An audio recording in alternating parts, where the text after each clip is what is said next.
If your mind feels like a busy marketplace tonight, crowded with the noise of 1,000 unfinished thoughts, know that you are not alone in this feeling. Perhaps your shoulders carry tension from the day, or your chest holds worries you cannot name. Take a deep breath now, slowly, and allow your jaw to unclench. This moment, right here, is your sanctuary. If you find comfort in this space and wish to return here for rest and reflection, I invite you to subscribe to our community of seekers. Let us know in the comments where you are listening from tonight and what weight you are hoping to release. There is an ancient teaching that flows through the heart of Buddhist wisdom, one that has brought comfort to countless souls across centuries. It whispers to us that everything happens for a reason, that nothing in this vast universe unfolds without purpose. Tonight, as you settle into stillness, we will explore this profound truth together, allowing it to wash over you like moonlight on still water. In a small village nestled between mountains, there lived a farmer whose life seemed touched by both fortune and misfortune in equal measure. One spring morning, his only horse broke through the fence and ran away into the wilderness. The neighbors gathered at his gate, shaking their heads with sympathy. "What terrible luck," they said, their voices heavy with concern. But the old farmer simply looked toward the mountains and replied, "Maybe. We shall see." 3 days passed like clouds across the sky. On the 4th morning the horse returned, and with it came 12 wild horses, magnificent and strong. The neighbors rushed to congratulate him. "What wonderful fortune!" they exclaimed, their eyes bright with excitement. The farmer nodded slowly, his weathered face calm as a pond. "Maybe," he said. "We shall see." His son, eager and young, began training the wild horses. But one afternoon, he was thrown from a particularly spirited stallion and broke his leg. Once again, the neighbors gathered, their faces etched with worry. "Such bad luck," they murmured. The farmer simply continued his work. "Maybe. We shall see." The following week, military officers arrived in the village, conscripting every able-bodied young man for war. But when they saw the farmer's son with his broken leg, they left him behind. The neighbors marveled at this turn of events. The farmer remained as he always had been, peaceful and accepting. This story carries within it a truth that the Buddha himself taught beneath the Bodhi tree. We cannot see the whole tapestry of our lives while we are still weaving it. Each thread, whether golden or grey, serves the greater pattern. What appears as misfortune may be protection. What seems like loss may be preparation for something greater. In Buddhist philosophy, this understanding flows from the principle of pratyassamutpada, dependent origination. Nothing exists in isolation. Every moment arises from causes and conditions that stretch back like roots beneath an ancient tree. Your struggles are not punishments. Your challenges are not accidents. They are part of the intricate dance of cause and effect that guides all beings toward awakening. Consider the lotus flower, that most sacred symbol in Buddhist teaching. It grows in muddy water, its roots deep in darkness, yet it rises through the murky depths, through the unclear waters, finally breaking through the surface to bloom in pristine beauty. The mud is not the enemy of the lotus. The mud is its foundation, its nourishment, the very condition that allows such beauty to exist. Your difficulties, your pain, your moments of confusion, these are your mud. Without them, the lotus of your wisdom cannot bloom. Everything that seems to oppose you is actually supporting your growth in ways your mind cannot yet comprehend. There was once a young monk who approached his master with tears streaming down his face. "Master," he said, his voice breaking, "I have meditated for years, yet I still feel anger. I still experience fear. I still make mistakes. Why do I suffer these feelings if I am walking the path?" The master invited him to sit by the garden pond. Together they watched the water, clear and still in the afternoon light. "Do you see how clear this water is?" the master asked. The monk nodded. "Now watch." The master picked up a handful of soil and dropped it into the pond. The water became cloudy, disturbed, filled with swirling particles. "Is the water bad now?" the master asked. The young monk hesitated. "It is unclear," he replied. "But is it bad?" The master pressed gently. The monk remained silent, considering.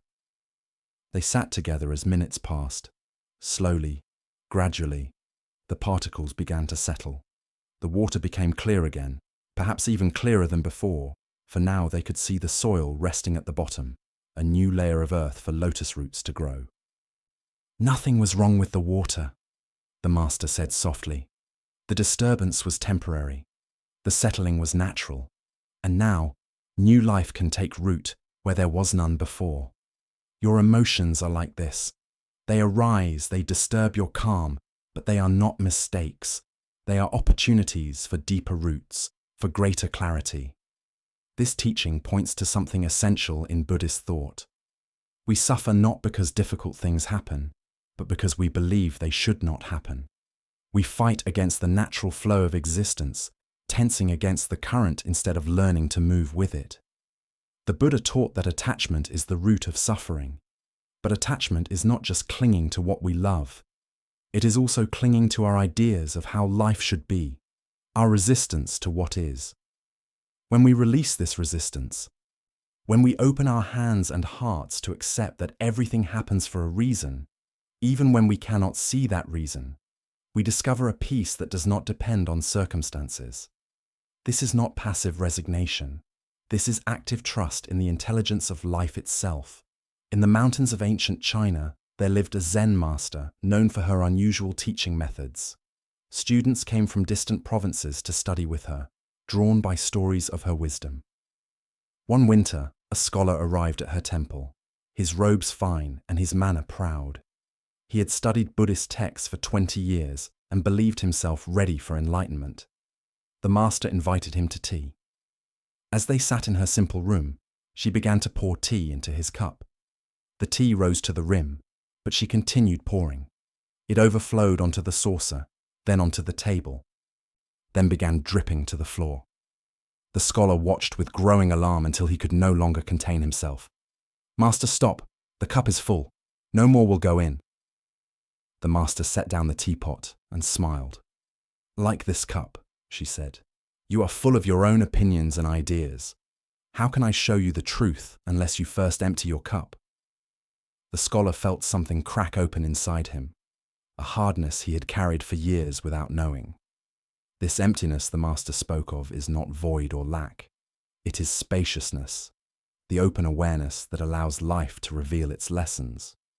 When we approach each moment with a cup already full of expectations, judgments, beliefs about how things should be, we cannot receive what that moment is offering us. Everything happens for a reason. But we can only perceive those reasons when we create space within ourselves to see clearly. The Buddha taught about dukkha, often translated as suffering, but more accurately meaning unsatisfactoriness or unease. He identified 3 types of suffering. The first is the suffering of painful experiences, physical pain, loss, sickness. The second is the suffering of change, the truth that even pleasant experiences cannot last.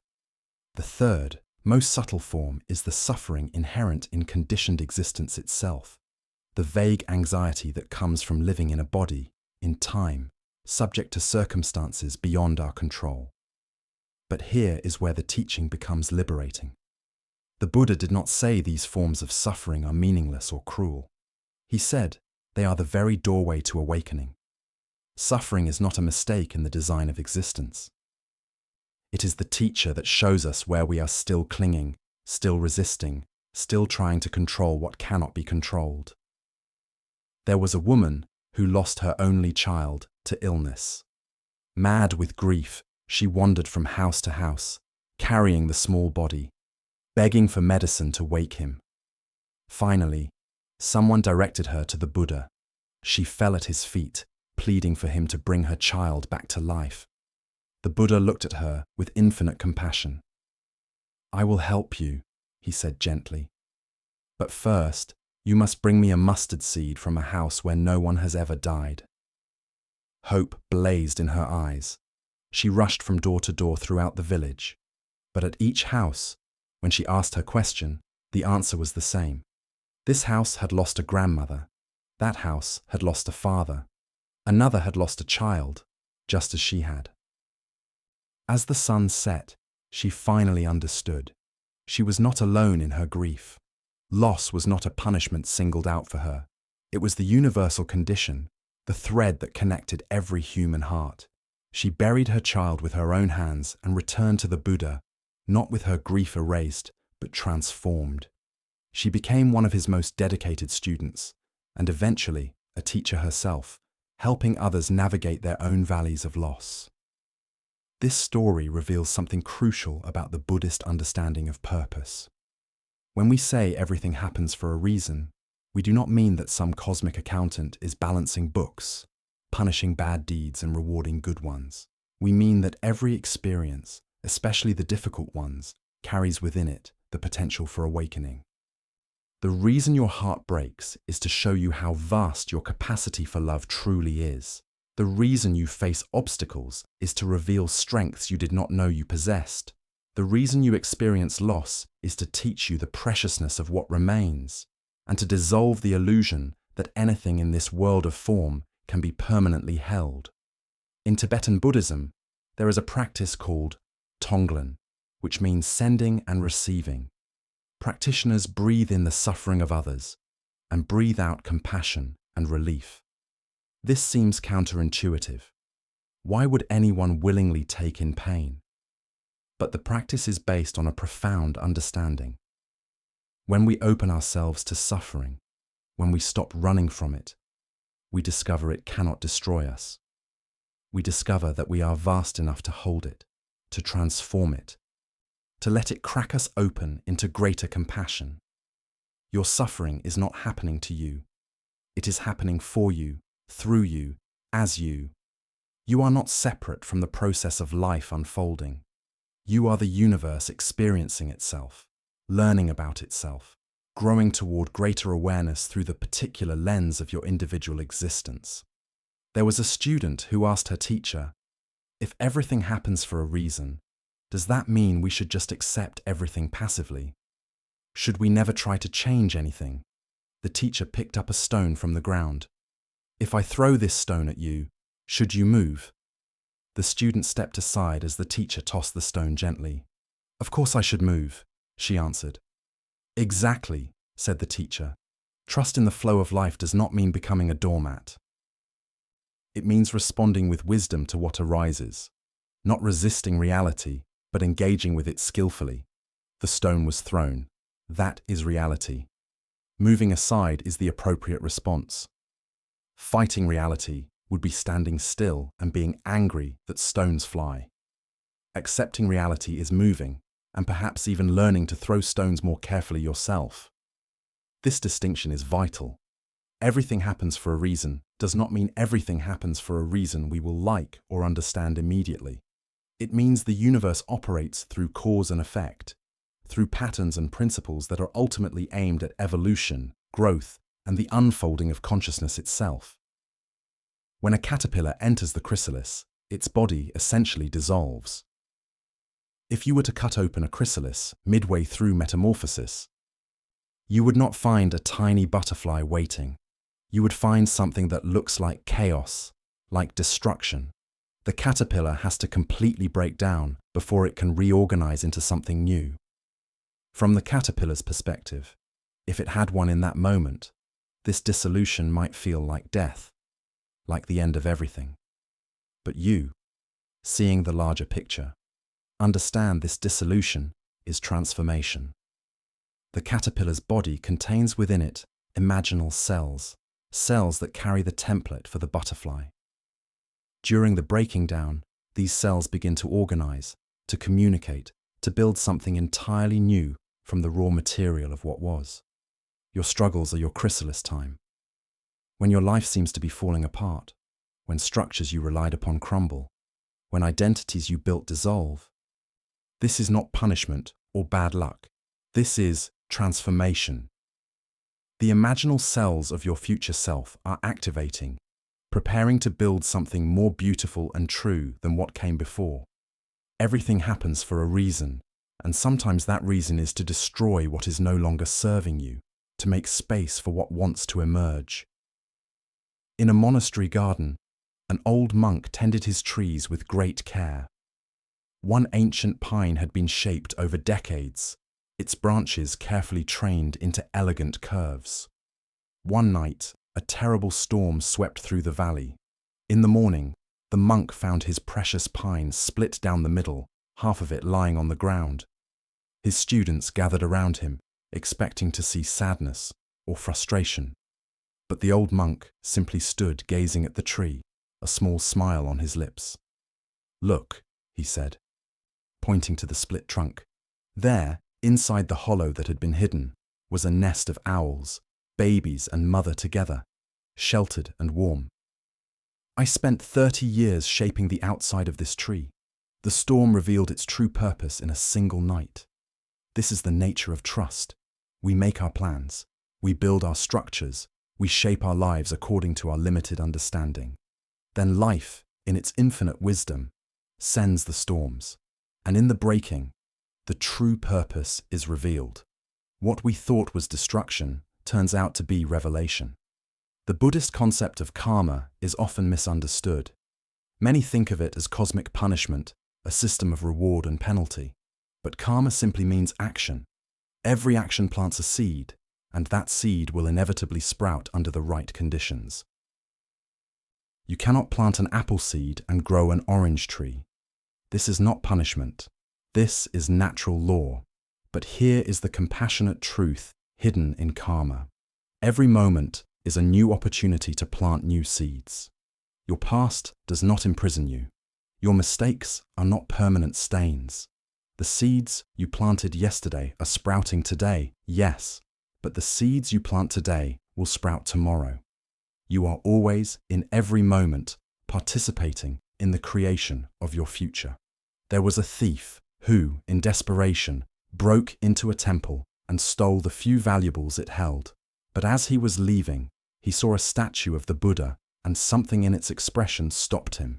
He stood frozen, looking into those stone eyes that seemed to see him not as a thief, but as a suffering being. Without understanding why, he began to weep. He returned the items and threw himself before the temple master, confessing everything. The master looked at him kindly. "You came here tonight as a thief," he said, "but you leave as a student if you wish." The man became a monk, and eventually a teacher himself, known for his compassion toward those who struggled with greed and desperation. His students would ask how he understood their struggles so well. "I planted those seeds myself," he would say. "And when they sprouted into suffering, I learned. Now I plant different seeds." This is the reason behind everything. Each experience is a teacher showing you the consequences of your actions, the nature of reality, the path toward wisdom. When you plant seeds of anger, you harvest conflict. When you plant seeds of generosity, you harvest connection. When you plant seeds of awareness, you harvest awakening. The universe is not punishing or rewarding you. It is simply showing you, with perfect clarity, what you are creating. But what about the suffering that seems to come from nowhere? What about the child born into poverty, the person who develops illness despite living healthily, the innocent harmed by the cruel? Buddhism approaches this with the teaching of multiple lifetimes, of karma that extends beyond the visible boundaries of a single existence. Whether you believe in literal reincarnation or understand it as metaphor, the teaching points to something important. You are not just an isolated individual. You are connected to everyone and everything that came before you.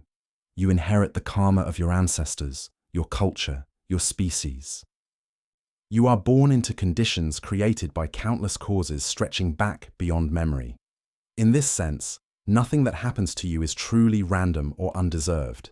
It is all part of the intricate web of causation in which every being participates. This could sound fatalistic, but it is actually empowering. If you inherit karma, you also create karma that affects others. Your actions ripple outward, touching lives you will never see. The kindness you offer today might prevent suffering 100 years from now in ways you cannot imagine. You are not just working out your own karma, you are participating in the healing and evolution of the entire web. A teacher once told her students to imagine a pond covered with lotus flowers. Beneath the surface, she said, all the stems are connected, drawing from the same water, the same mud. When you are sad, it affects the entire pond. When you choose peace, that peace ripples outward. You are not separate. Your healing is everyone's healing. Your suffering touches everyone.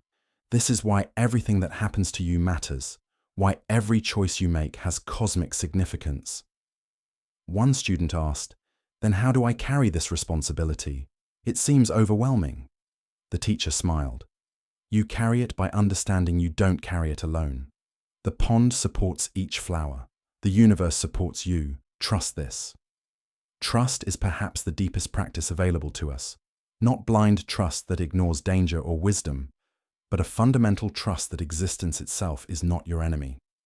The Buddhist teaching of Buddha nature suggests that every being possesses, at its core, the same awakened consciousness that the Buddha realized. Your true nature is already enlightened. Your struggles are not pushing you towards something you lack. They are burning away the illusions that hide what you already are. In ancient Japan, there lived a samurai warrior known for his skill in battle, but troubled by constant anxiety. He sought out a famous Zen master and demanded, "Teach me about heaven and hell." The master looked at him with disdain and said, "Teach you? I could not teach a dirty, crude man like you anything.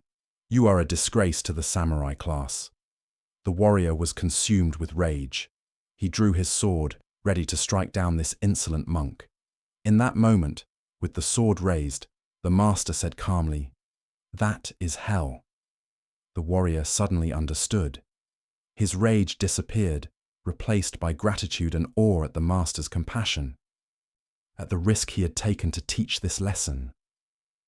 Tears filled his eyes as he sheathed his sword and bowed. "And that," said the master gently, "is heaven." Heaven and hell are not destinations we reach after death. They are states of consciousness we inhabit moment by moment. Hell is the state of fighting reality, of believing life should be other than it is, of living in resistance and resentment. Heaven is the state of acceptance, of opening to what is, of finding peace regardless of circumstances. Everything happens for a reason, and one profound reason is to teach us the difference between these two states, to guide us again and again toward the choice of heaven. The Buddha taught that enlightenment is not something you achieve, but something you realize. You do not become awakened. You recognize you always were, that you simply forgot, that you covered your true nature with layers of conditioning, fear, and misunderstanding. Every difficult experience is life's way of burning through these layers, like fire refining gold. Consider the story of Angulimala, one of the Buddha's most famous students. Before meeting the Buddha, he was a serial killer who wore a garland of his victims' fingers around his neck. His name meant finger necklace. He had vowed to kill 1,000 people as a twisted spiritual practice taught by a corrupt guru. He had killed 999. When the Buddha heard this man was terrorizing the countryside, he walked directly toward him. Angulimala saw the Buddha and ran after him, intending to make him his 1,000th victim. But no matter how fast he ran, he could not catch the Buddha, who walked at a normal pace. Finally, exhausted, Angulimala shouted, "Stop, monk!" The Buddha turned and said calmly, "I have stopped, Angulimala. It is you who have not stopped." Those words penetrated something deep within the killer. "What do you mean?" he gasped. "I have stopped causing harm," the Buddha replied. "I have stopped running from truth. When will you stop?" In that moment, Angulimala's entire life cracked open. He fell to his knees, and the Buddha accepted him as a student. He became a monk and eventually attained enlightenment, his past not erased, but transformed into the very fuel for his awakening. If even a person with such terrible karma could awaken, what does that tell us? It tells us that nothing in your past, no mistake you have made, no harm you have caused or suffered, no burden you carry, can prevent your awakening. Everything, absolutely everything, can become part of the path. Your darkness is not disqualifying. It is the rich soil from which your lotus will bloom. There was a student who kept a journal of all his spiritual experiences, recording every insight, every meditation, every moment of clarity. He showed it proudly to his teacher. The teacher read it carefully, then handed it back. "This is beautiful," she said. "Now burn it." The student was shocked. "But these are precious realizations," he protested. "This is my progress." The teacher nodded. "Yes, and they are becoming your prison. You are clinging to who you were yesterday. Burn the journal. Trust that what is real within you does not need to be written down. Let yourself be empty again, ready for today's teaching." Reluctantly, the student burned his journal. For weeks, he felt lost, as if he had destroyed his identity. But slowly, something shifted. He stopped comparing today's meditation to yesterday's. He stopped evaluating his progress. He simply showed up, moment after moment, meeting life fresh. And in this freshness, his practice deepened in ways his careful record-keeping never allowed. This is another reason everything happens as it does.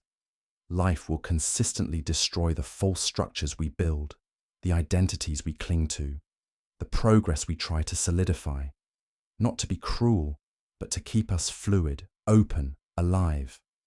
The moment you think you have arrived, you have actually stopped. The moment you let go of arriving, you discover you are already here. The Heart Sutra, one of Buddhism's most important texts, teaches that form is emptiness, and emptiness is form. This paradox points to the nature of reality itself. Everything you see, every solid object, every person, every experience, is actually empty of inherent, permanent existence. All things are temporary arrangements of conditions, patterns of energy in constant flux. And yet, from this emptiness, form continuously arises. The world is real and unreal simultaneously. Why does this matter? Because when you understand this deeply, you stop relating to your problems as solid, unchangeable things. You see them as patterns that have arisen from causes and conditions, and patterns can shift. Your depression, your anxiety, your grief, your failure, these are not who you are. They are weather patterns moving through the vast sky of your true nature. A woman once asked a master, "How can I find peace when my mind is so busy, so full of problems?" The master picked up a glass of muddy water. "Watch this," he said, setting it on the table. At first, the water was opaque, swirling with dirt, but as they sat in silence, the particles began to settle. The water became clear. "I did nothing to clean this water," the master said. "I simply stopped stirring it. Your mind is the same. You don't need to fix it. You need to stop stirring it. Stop adding to the disturbance. Then your natural clarity will emerge." This teaching is revolutionary. You do not need to become something other than you are. You do not need to achieve some special state or accumulate spiritual accomplishments. You simply need to stop interfering with your own nature. Stop believing the stories about why you cannot be at peace. Stop waiting for circumstances to change before you allow yourself to rest. Everything happens for a reason. And one of those reasons is to exhaust you, to wear down your resistance, to bring you to the point where you finally give up trying to control life and simply let yourself be lived by it. In a village at the edge of a great forest, there lived a woodcutter who worked hard every day but seemed unable to get ahead. His axe was dull, but he had no time to sharpen it because he was too busy cutting wood. One day, a traveling monk stopped to watch him work. After some time, the monk said, "Friend, if you spent an hour sharpening your axe, you would cut more wood in 1 hour than you currently cut in 3. The woodcutter barely looked up. "I am too busy cutting wood to stop and sharpen my axe," he grunted. The monk smiled sadly and continued on his way. Years passed. The woodcutter became an old man, still struggling with his dull axe, never understanding why his work was so hard. This parable speaks to a truth many of us resist. Sometimes the difficulties we face persist, not because life is against us, but because we refuse to stop and learn the lesson being offered. We keep repeating the same patterns, making the same choices, then wondering why we get the same results. Everything happens for a reason, but we must be willing to look at that reason, to learn from it, to allow it to change us. The Buddha taught about samsara, the cycle of birth, death, and rebirth, the endless repetition of suffering that continues until we wake up. But samsara is not just about literal reincarnation. It is about the cycles we repeat day after day, the same arguments with loved ones, the same self-defeating behaviors, the same thoughts churning in our minds. We are reborn into these patterns every morning, living the same life over and over until we finally learn what we need to learn. What breaks the cycle? Not trying harder, not more struggle, but awareness itself. When you truly see a pattern, when you understand its nature and its consequences, it begins to lose its grip on you. This is why meditation is such a central practice in Buddhism. Meditation is the practice of seeing clearly, without judgment, without trying to change anything, simply observing the mind's patterns until they become transparent. There was a monk who struggled with anger for many years. He tried to suppress it, to replace it with loving thoughts, to meditate it away. Nothing worked. Finally, exhausted, he went to his teacher and confessed his failure. "I cannot overcome this anger. I am not fit to be a monk." The teacher asked him, "When you feel angry, where does the anger live? Point to it." The monk touched his chest. "Show it to me," the teacher said. "Bring it out so I can see it." The monk realized he could not. "I cannot make it appear right now," he admitted. "Ah," said the teacher. "So it comes and goes? It is not always there?" The monk nodded. "Then it is not you. You are the awareness that notices anger when it appears. You are the space in which it arises and passes. You are not the anger itself." This shifted everything for the monk. He stopped fighting his anger and started observing it with curiosity. When did it arise? What triggered it? How long did it last? What did it feel like in his body? As he became intimate with his anger in this way, without judgment, it began to transform. Not because he was trying to change it, but because awareness itself is transformative.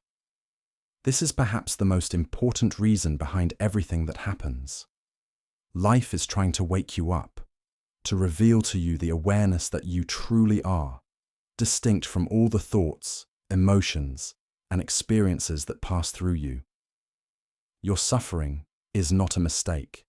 It is the wake-up call, the alarm clock ringing louder and louder until you finally open your eyes.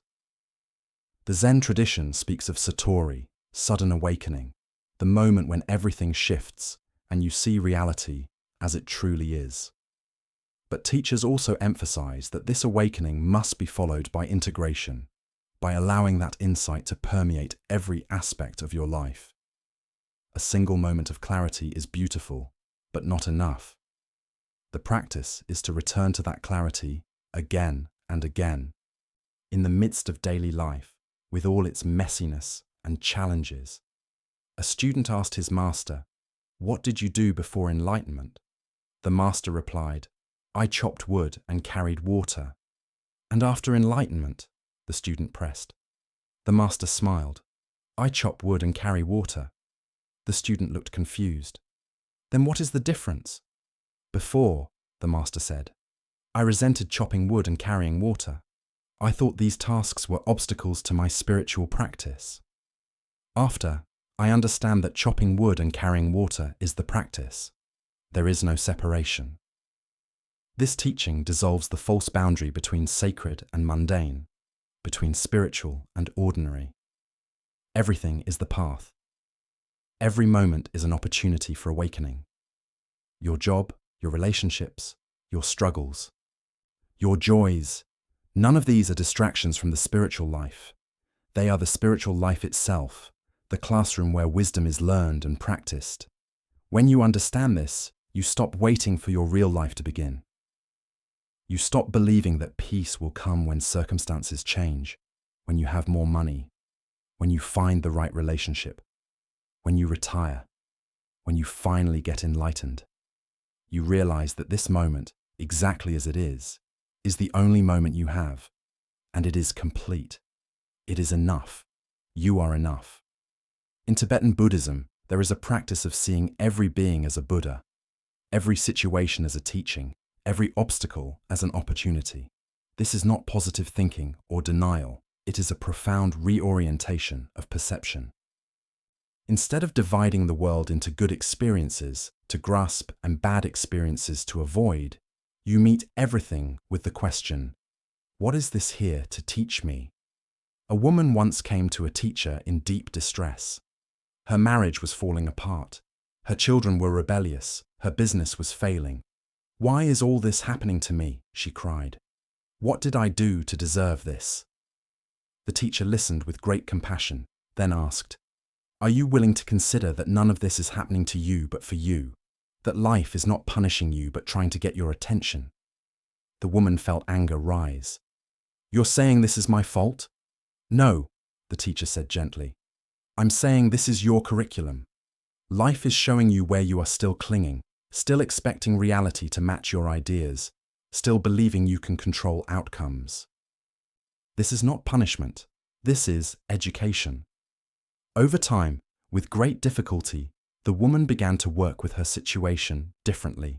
Instead of asking, why is this happening? She asked, what is this showing me? She discovered that her marriage had been built on unspoken expectations and resentments she had never addressed. She saw that her children's rebellion was partly a response to her own rigidity.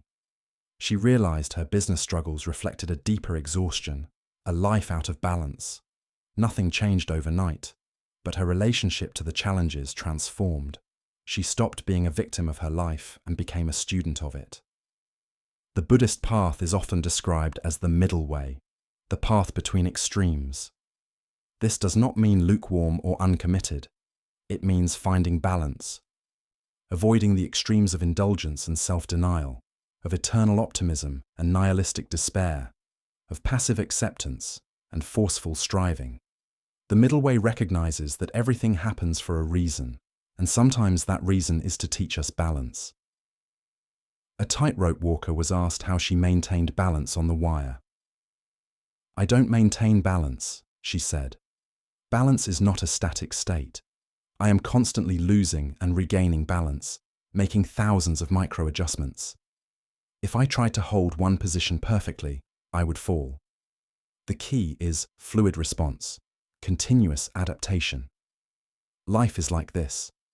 You will constantly lose and regain your balance. You will have days of peace and days of turmoil.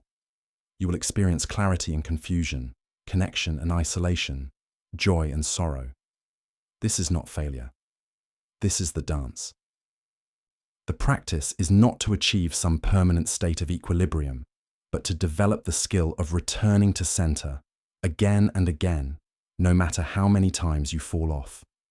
In Buddhist teaching, there are 3 poisons that create suffering: greed, hatred, and delusion. Greed is the desperate grasping for what we don't have, or trying to hold what we do. Hatred is the pushing away of what we don't want, the resistance to what is. Delusion is not seeing reality clearly, living in a fog of misunderstanding about the nature of existence. Every difficulty you face will involve at least one of these poisons, and every difficulty is therefore an opportunity to recognize and purify them.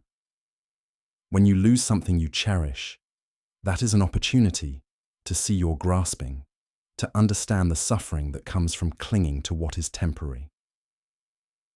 When you face something unpleasant, That is an opportunity to notice your resistance, to practice acceptance without resignation. When you feel confused or lost, that is an opportunity to look more deeply, to question your assumptions, to see where delusion has taken root. There was a monastery where the monks practiced in silence. One young monk struggled terribly with this practice. His mind was constantly noisy, full of thoughts he wanted to share. He felt like a failure compared to the others who seemed so serene in their silence. One day, the abbot called him aside. "You seem troubled," the abbot observed. The young monk poured out his frustration. "I cannot quiet my mind. Silence is torture for me. Perhaps I am not meant to be a monk." The abbot smiled. "Let me tell you a secret. Do you know why we practice silence?" The monk shook his head. "Not because we have achieved mental quietness, but because we have not. Silence is not the goal. It is the practice that reveals the mind's nature. Your noisy mind is not a problem to solve. It is the very reason you are here. Watch it. Learn from it. Stop fighting it." This advice transformed the young monk's practice. He stopped trying to achieve silence and started becoming curious about the noise. What were these thoughts? Where did they come from? Why did they seem so urgent? In the space of curiosity, without judgment, his relationship to his thoughts began to change. They were still there, but they no longer defined him. He found a quietness beneath the noise, not in spite of it. This points to a crucial understanding. The goal of Buddhist practice is not to eliminate difficult experiences or negative emotions. It is to change your relationship to them, to stop identifying with them, to recognize them as passing phenomena in the vast space of awareness that you are. Joy and sorrow are equal in this respect. Both are visitors. Both will leave. Your true nature is the welcoming space that hosts them both. The Vietnamese monk Thich Nhat Hanh taught a practice he called watering seeds. "We all have many seeds within us," he taught, "seeds of anger, fear, and jealousy, but also seeds of love, compassion, and joy. Which seeds grow depends on which ones we water. Every experience is a form of watering. Difficult experiences often water painful seeds, but you have choice in how you respond. You can ruminate on resentment, watering seeds of bitterness. Or you can practice forgiveness, watering seeds of peace. This is not spiritual bypassing or toxic positivity. It does not mean denying your pain or pretending everything is fine. It means recognizing that even in difficulty, you have agency in what you cultivate within yourself. Everything happens for a reason, and one reason is to show you which seeds are being watered, which patterns are being reinforced, so you can choose more consciously. A woman who survived a terrible accident that left her paralyzed was asked if she was angry about what happened. "I was," she said. "For a long time, I watered those seeds of anger every day, and they grew into a forest that blocked out all light. One day, I realized I was choosing to live in that darkness. The accident took my legs, but I had given it my joy, my relationships, my life. I decided to water different seeds." She began a practice of gratitude, finding one thing each day to appreciate. At first it felt forced, almost offensive in the face of her loss, but she persisted. Slowly, space began to open in her heart. She noticed the kindness of nurses. She appreciated the sunset visible from her window. She felt gratitude for her mind, still clear and capable. The accident did not change. Her body did not change. But her inner landscape transformed completely. This is the power of working with your mind. Buddhism teaches that the mind is the forerunner of all experiences, not in the sense that you create reality through thought alone, but in the sense that your mind interprets, colors, and gives meaning to everything that happens. Two people can experience the same event and have completely different lives based on how their minds relate to that event. The Buddha told a story of a man struck by an arrow. He was in pain, certainly, from the arrow piercing his flesh. But then he began to worry. Who shot the arrow? Why me? What if it's poisoned? What will people think? Will I die? This second layer of suffering, the Buddha taught, is optional. The first arrow is what life sends. The second arrow is what we add through our mental reactions. You cannot always avoid the first arrow. Loss happens, illness happens, disappointment happens. But the second arrow, the stories you tell yourself about these experiences, the rumination and resistance and resentment, these you can work with. Everything happens for a reason. And one reason is to help you distinguish between the two arrows, to develop the wisdom to not shoot yourself with that second arrow. In Zen, there is a practice called shikantaza, which means just sitting. You sit in meditation without any goal, without trying to achieve any special state, without even trying to empty your mind. You simply sit, fully present to exactly what is. This practice is profoundly liberating because it removes the burden of trying to get somewhere, trying to become someone, trying to fix yourself. It says you are already whole, already complete, already Buddha nature itself. A woman came to a monastery and asked to see the wisest teacher. She was brought to an old nun who sat quietly in a small room. "I have read hundreds of books on Buddhism," the woman said. "I have practiced meditation for years. But I still suffer. I still feel incomplete. What am I missing?" The old nun gestured to the cushion across from her. "Please, sit." They sat together in silence for a long time. The woman began to feel uncomfortable, expecting some teaching or instruction. She shifted in her seat.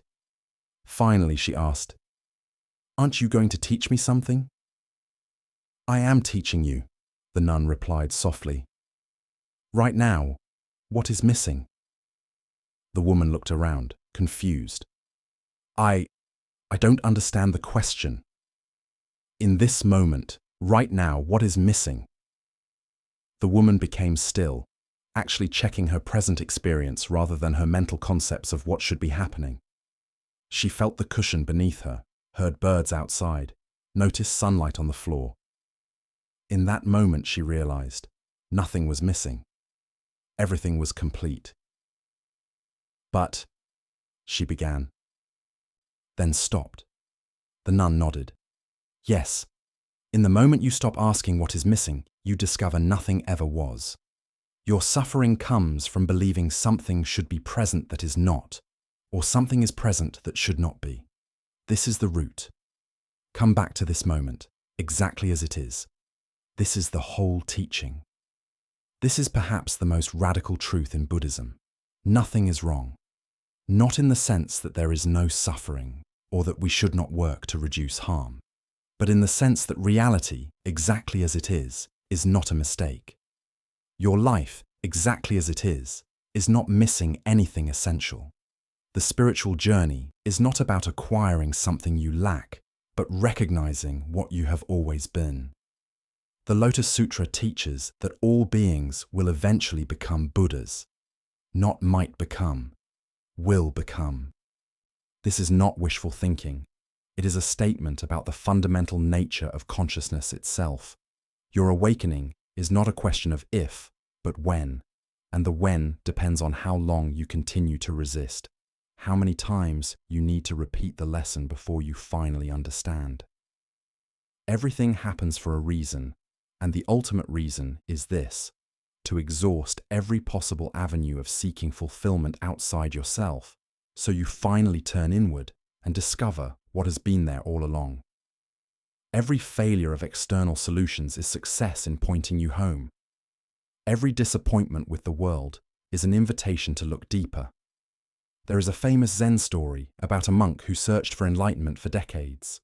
He traveled to distant monasteries, studied with renowned masters, practiced austere disciplines. One day, exhausted and disillusioned, he gave up. He decided to return to his home village and live a simple life. On the journey home, he stopped to rest by a stream. As he sat on a rock, a small pebble struck a bamboo stalk. The sharp crack echoed in the quiet morning. In that instant, everything he had been searching for revealed itself. He had not gained anything new. He had simply stopped looking away from what had always been present. This is why difficult times can be such powerful catalysts for awakening. When everything falls apart, when all your strategies fail, when you finally exhaust yourself with trying to control life, there is an opportunity for surrender. Not defeat, but surrender to what is. Acceptance of reality, release of the burden of fighting existence itself. A man who lost everything in a natural disaster was asked how he coped. "I cried," he said simply. "I raged. I despaired. And then I noticed I was still breathing. The sun still rose. Birds still sang. I realized that underneath the loss, something remained untouched. I don't know what to call it. Life, maybe. Awareness. Whatever name you give it, it survived when everything else was destroyed. That is what I learned. That is what I now build upon." Buddhism teaches about impermanence, anicca, the truth that all conditioned things arise and pass away. Nothing stays. Nothing can be held. Your youth fades. Your strength diminishes. Your loved ones die. Your achievements are forgotten. This teaching can sound depressing, but it is actually the doorway to deep peace. When you truly accept impermanence, you stop trying to make the temporary permanent. You stop suffering from the inevitable. Instead, you learn to hold everything lightly, to love completely while knowing loss will come, to build and create while understanding it will all eventually dissolve. This is not nihilism. This is wisdom that allows you to engage fully with life without being destroyed by its changes. A potter spent months creating a perfect vase, the finest work of her career. At the exhibition, a careless visitor knocked it over. It shattered into pieces. Everyone waited for the potter's reaction, expecting anger or tears. Instead, she carefully gathered the pieces and began arranging them in a new pattern on the table. "Look," she said. "Now it shows the truth. It was always going to break. Every vase is a breaking vase. Every flower is a dying flower. Every moment is a passing moment. Only when we accept this can we truly appreciate what is here now." She created a new art form that day, making mosaics from broken pottery, each piece telling a story of impermanence and transformation. Her work became more famous than her perfect vases ever were. The breaking was not the end of beauty. It was the beginning of a deeper beauty, one that included imperfection and change. This is what your own breaking can become. Every time life shatters your plans, your identity, your certainty, you have the opportunity to create something more authentic from the pieces. Not by pretending the breaking did not hurt, but by allowing the breaking to reveal a deeper pattern, a more truthful way of being. The Heart Sutra says, "Gate, gate, paragate, parasamgate, bodhi svaha." It means, gone, gone, gone beyond, gone altogether beyond, awakening, joy. This chant celebrates the movement beyond all concepts, beyond even the idea of Buddhism itself. The ultimate teaching is no teaching. The ultimate understanding is not knowing, the spacious awareness that holds all knowledge without clinging to any of it. Everything happens for a reason, and in the deepest sense, that reason is love. Not sentimental love, but the love that is the fabric of existence itself, the intelligence that guides all things toward wholeness. When you open to this love, when you trust it, even in the darkest times, you align yourself with the deepest current of reality. You stop swimming against the river and let it carry you home. In the mountains of Tibet, there was once a retreat cave where practitioners would spend years in solitary meditation. A young woman entered the cave with great determination, vowing not to emerge until she had achieved enlightenment. Months passed, then years. She experienced visions, insights, periods of profound peace. But she also experienced crushing boredom, doubt, fear, loneliness. One night, she had a dream. In the dream, she saw herself in the cave, but the walls were transparent. Outside, she could see all the beings of the world going about their lives, working, loving, struggling, laughing, dying. She realized that her isolation was an illusion. She was connected to all of them, and they to her. Her practice in the cave was not separate from their lives in the world. When she woke, something had fundamentally shifted. She completed her retreat shortly after, not because she had achieved some special state, but because she understood what she needed to understand. The separation she had believed in, between self and other, between spiritual and worldly, between suffering and enlightenment, was the root ignorance. Everything was already interconnected, already whole. Her practice had not made her holy. It had revealed the holiness that was always present. This interconnection, called Indra's net in Buddhist philosophy, suggests that the entire universe is like a vast net of jewels, each reflecting all the others. When you look into any single jewel, you see the reflection of every other jewel in the net. You cannot change one without changing all. You are not separate from the web of existence. You are a unique expression of it, affecting and affected by everything. This understanding transforms how we think about purpose. The reason things happen is not just for your individual growth, though that matters. Events unfold for the evolution of the whole.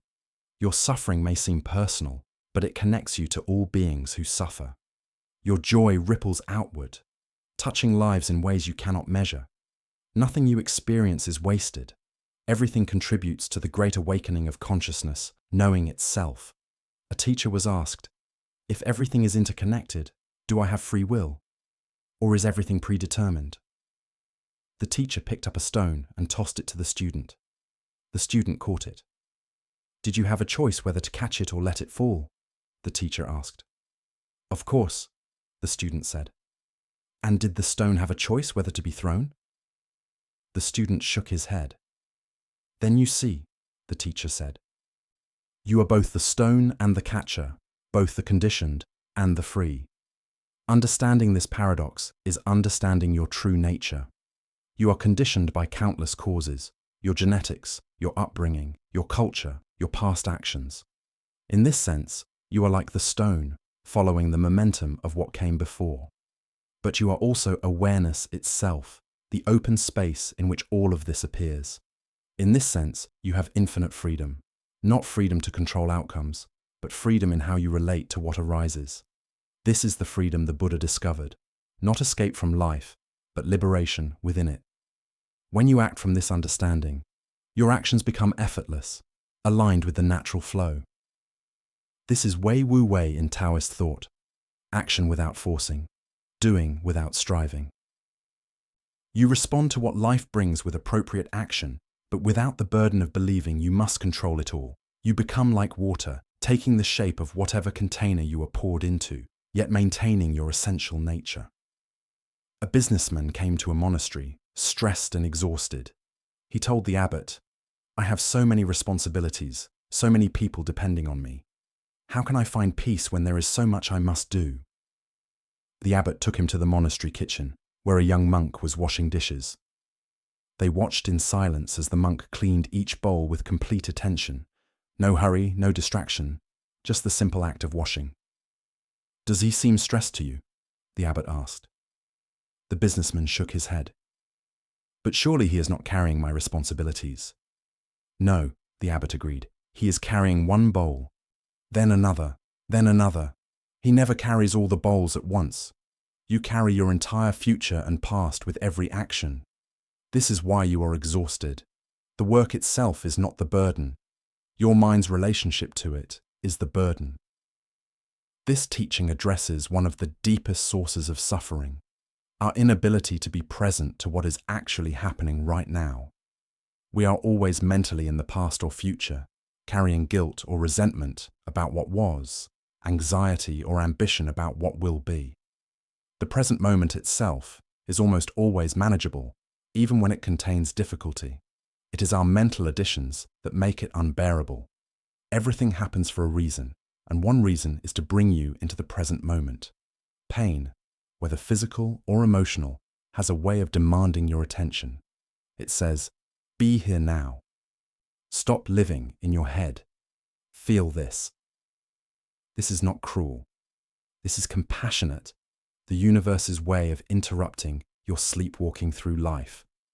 Mindfulness, the practice of present moment awareness, is not about achieving some blissed-out state. It is about being fully alive to your actual experience, whatever it is. When you are mindful of joy, you taste its richness completely. When you are mindful of sorrow, you honor its depth without being destroyed by it. Mindfulness creates space between you and your experience, allowing you to respond rather than react. A woman who struggled with chronic pain learned to practice mindfulness with her sensations. Instead of resisting the pain, thinking, "This shouldn't be happening," she would turn toward it with curiosity. What exactly does this pain feel like? Is it sharp or dull? Does it throb or ache? Is it constant or does it pulse? Where precisely is it located? She discovered something surprising. When she stopped fighting the pain and started observing it with interest, it changed. Sometimes it lessened. Sometimes it shifted location. Sometimes it transformed into something not quite pain, just intense sensation. The pain did not disappear, but her suffering did. The suffering had been in the resistance, in the story she told about the pain, not in the sensation itself. This distinction between pain and suffering is crucial in Buddhist teaching. The Buddha did not promise to end all pain. Physical bodies experience sensations, losses happen, challenges arise. But suffering, the mental anguish we add to pain through our reactions and stories, this can be transformed. Everything happens for a reason. And that reason might be to teach you this very distinction, to show you where your actual experience ends and your suffering-creating stories begin. In the Mahayana tradition of Buddhism, there is the concept of the Bodhisattva, an enlightened being who chooses to remain engaged with the suffering world until all beings are liberated. The Bodhisattva vow is to save all beings, an impossible task that will take infinite lifetimes. Why make such a vow? Because the vow itself transforms the practitioner. It shifts focus from my enlightenment to the welfare of all. It recognizes that true freedom is not escape, but complete engagement with life from a place of wisdom and compassion. You do not need to be enlightened to live with a bodhisattva heart. You simply need to ask, how can what I am experiencing, including my struggles, serve the awakening of all beings? This question transforms suffering from meaningless pain into sacred material. Your difficulties become your training ground for developing compassion, patience, wisdom, qualities the world desperately needs. A nurse who worked with dying patients was asked how she managed the sadness of her work. "I don't manage it," she said. "I let it shape me. Every person I sit with at death's door teaches me something about life. Their fears become my teachers in courage. Their regrets inform my choices. Their final piece shows me what truly matters. I am not separate from them. Their journey is my journey. If I closed my heart to protect myself from pain, I would miss the whole purpose." This is the path of the open heart, the willingness to be touched by life, to let it rearrange your insides, to allow suffering to crack you open rather than shut you down. It is not easy. It requires tremendous courage, but it is the path to authentic freedom, the freedom that includes everything rather than protecting itself from anything.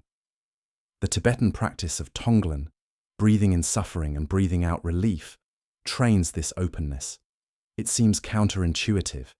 Every instinct says to avoid pain, push it away.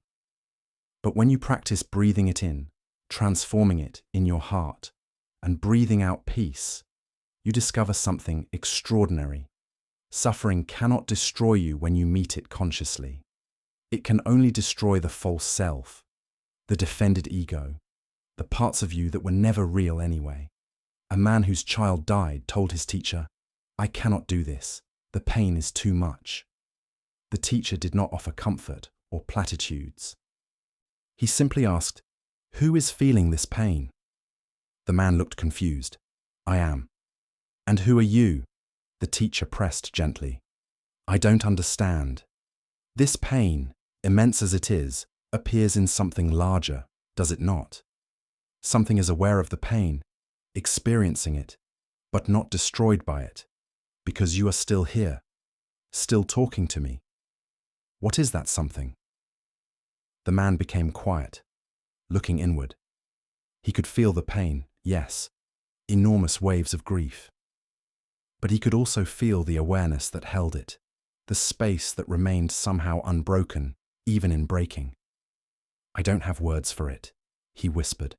No, the teacher agreed. Words are too small, but you have found it. That awareness, that space, is what you truly are. The pain is real, but it is not all of you. Rest in that vastness when the waves feel too strong. This teaching points to the Buddhist understanding of no self, anatta. You are not the fixed, separate ego you imagine yourself to be. That identity is a construction, useful for navigating daily life, but ultimately unreal. Your true nature is the awareness itself, boundless and unchanging, the witness of all experience but not limited to any experience. When you begin to identify with awareness rather than content, everything changes. Thoughts still arise, but you are not those thoughts. Emotions still flow, but you are not those emotions. Experiences still happen, but you are not reduced to those experiences. You are the space in which it all appears, the screen on which the movie plays, untouched by the drama even while displaying it completely. A student asked, "If I am awareness itself, why do I experience suffering?" The master replied, "Awareness does not suffer.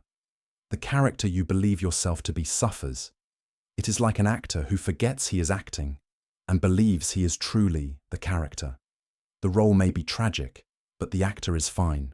Your suffering comes from forgetting you are playing a role, from identifying completely with the character's story." "Then should I stop caring about my life?" the student asked. "No," the master laughed. "Play your role fully, with complete commitment. Act with passion and integrity. But remember, even in the midst of the performance, what you are. This remembering brings freedom. You can experience the character's pain without being destroyed by it. Love without clinging. Engage without attachment. This is the middle way again. Full engagement without entanglement. Complete participation without losing yourself.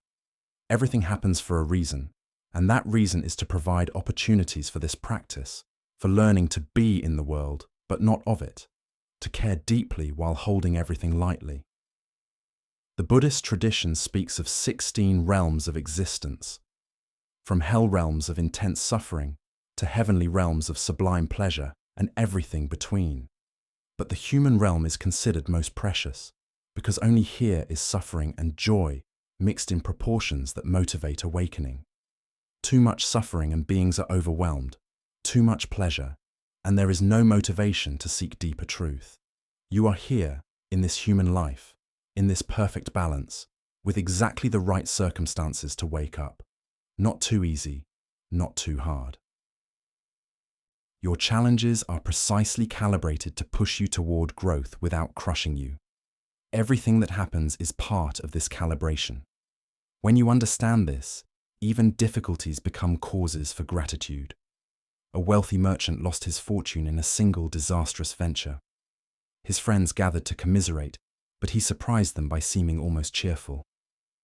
"I am discovering," he told them, "what I truly value now that everything else is stripped away. My relationships remain, my health continues, my mind still works. I had spent my whole life building a mountain of possessions, believing they made me who I was. Now I see they were hiding who I am. This loss is revealing me to myself." Years later, having rebuilt modest prosperity through different work, he told a student, "The loss of my fortune was the best thing that ever happened to me, though I could not see it at the time. It forced me to question everything, to rebuild from a foundation of what truly matters. My second life is immeasurably richer than my first, though my bank account is smaller." This is the alchemy that is possible when you work with life rather than against it. Every loss reveals what remains. Every ending creates space for new beginning. Every difficulty develops capacities you would never have cultivated in comfort. Not because suffering is good in itself, but because consciousness uses everything, absolutely everything, as material for growth. The Buddhist teaching of right effort is about this relationship to difficulty. Right effort does not mean trying harder, forcing, or controlling. It means appropriate engagement, applying energy where it serves awakening and releasing where it does not. It means distinguishing between pain that is teaching you something and pain that you are creating unnecessarily through resistance. A martial artist learned that some attacks should be blocked forcefully, but others should be redirected with minimal effort. Fighting force with force is exhausting, his master taught. Learn to feel the energy coming at you and respond appropriately. Sometimes you meet it directly. Sometimes you step aside and let it pass. Sometimes you redirect it back toward the attacker. Wisdom is knowing which response each moment requires. Life's difficulties are like this. Some require direct confrontation, setting boundaries, making difficult changes, taking action. Others require acceptance, letting go, surrendering control, allowing things to unfold. Still, others require redirection, using the energy of the challenge to fuel growth in a different direction. The practice is developing the sensitivity to know which response serves each situation. Everything happens for a reason, and one reason is to develop this sensitivity, this wisdom of appropriate response. Each challenge you face successfully builds your capacity for the next. Each mistake teaches discernment. Over time, you become more skillful, not because life gets easier, but because you get wiser. A woman who survived many traumas told her therapist, "I used to wonder why all these terrible things happened to me. Now I see that each one taught me something essential. The betrayal taught me discernment. The abandonment taught me self-reliance. The illness taught me compassion. The loss taught me what truly matters. I would not choose to repeat them, but I would not erase them either. They made me who I am." This is not Stockholm Syndrome or glorifying abuse. It is the mature recognition that we can be destroyed by our experiences, or we can be refined by them. The choice is not about what happens, but about how we work with what happens. Two people can face the same difficulty, and one emerges broken while the other emerges whole. The difference is not circumstance. The difference is inner work. The Buddha taught 4 noble truths. First, suffering exists. This is not pessimism, but realism, an honest acknowledgement of the unsatisfactory nature of conditional existence.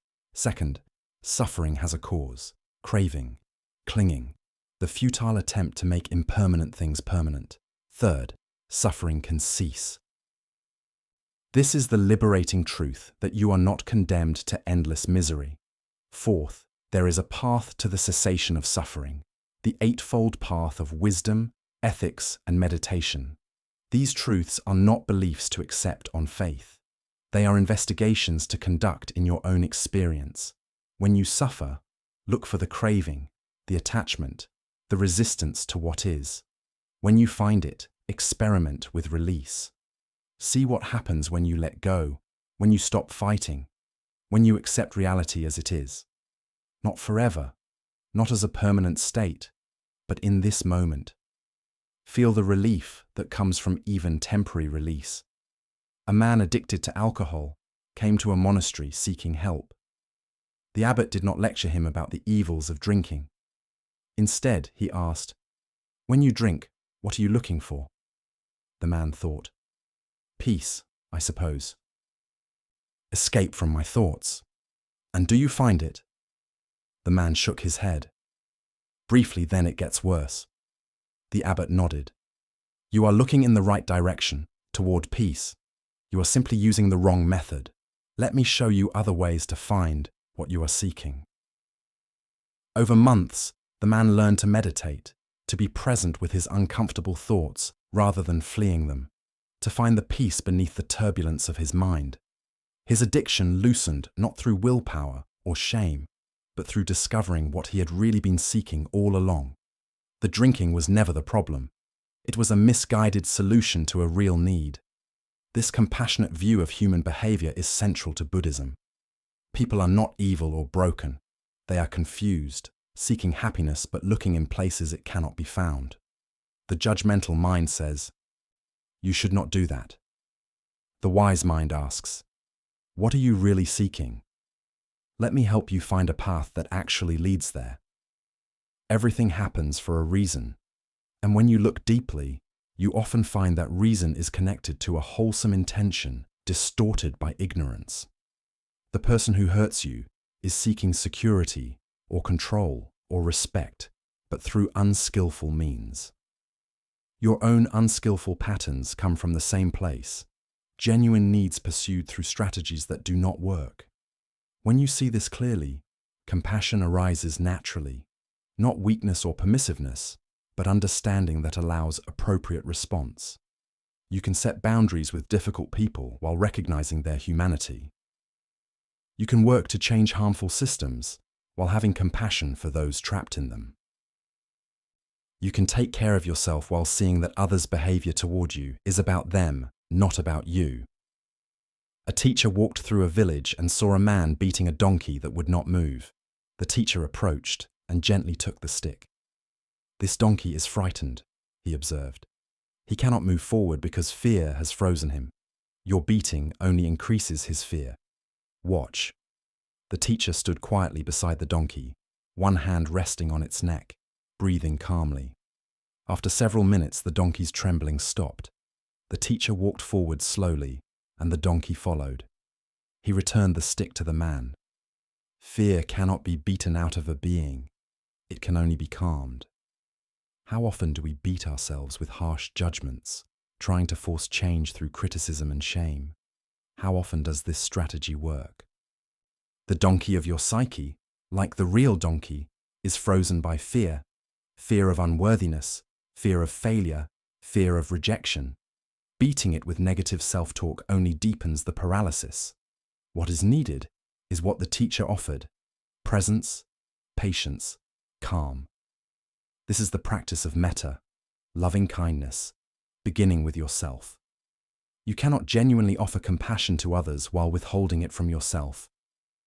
The instruction is simple but profound. May I be happy. May I be healthy. May I be safe. May I be at peace. Say these phrases, feeling them in your body, allowing them to soften the hardness within. At first, this practice may feel false or difficult. If you have spent years in self-criticism, kindness toward yourself feels unfamiliar, even wrong. But persist. You are not being self-indulgent or letting yourself off the hook. You are creating the inner conditions for genuine growth. A plant grows toward light, not away from darkness beaten into it. Everything happens for a reason. And when you face consequences for your actions, when you experience the fruits of past mistakes, that is not punishment. That is feedback. That is information. That is the universe showing you with clarity what your actions create. Meet this feedback with self-compassion, and you will learn. Meet it with shame, and you will only defend, justify, and repeat. A thief was caught and brought before a wise judge.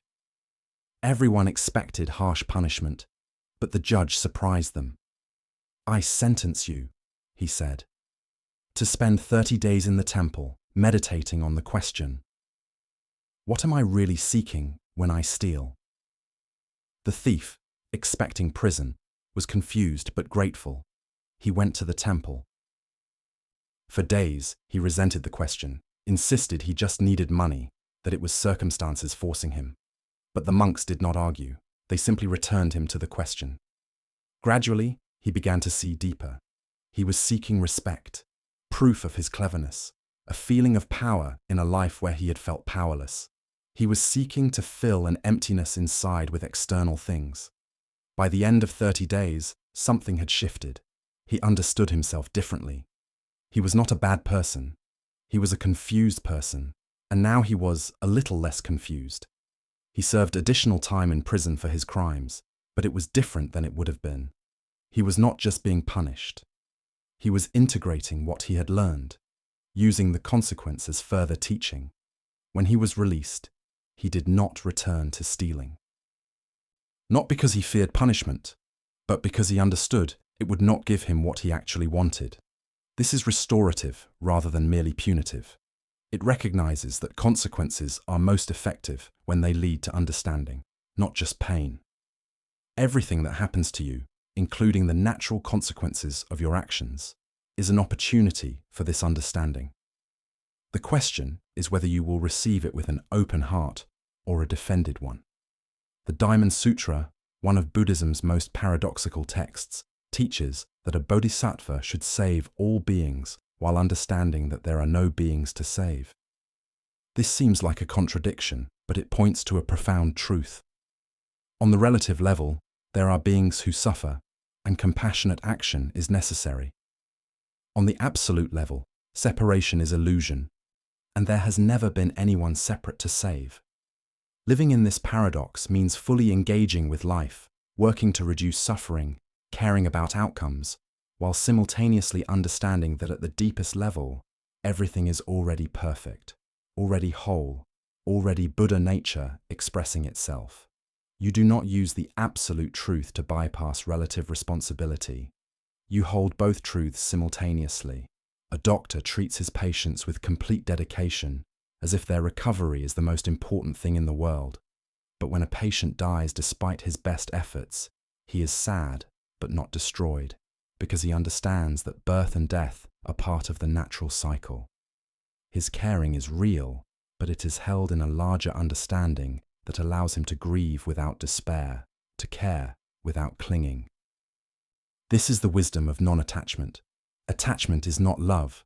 You can love deeply, completely, while simultaneously accepting that loss is inevitable. In fact, this acceptance allows you to love more fully, because you are not holding back to protect yourself from future pain. You are present to the love itself, not bargaining with life about how long it will last. Everything happens for a reason, and love is perhaps the deepest reason of all.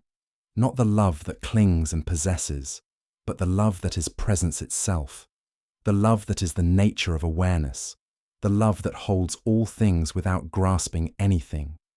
Every experience of human love, beautiful and heartbreaking as it is, points toward this deeper love, trains you in its expression. A couple married for 60 years was asked the secret of their lasting love. The husband laughed. "Secret? There is no secret. We chose each other every day. Some days that choice was easy. Some days it was hard. Some days we did not like each other at all. But underneath the liking or not liking, there was a commitment to show up, to see each other truly, to work with what arose rather than run from it." His wife added, "And we changed. We are not the same people who married. We had to fall in love many times with different versions of each other. The young man I married is gone.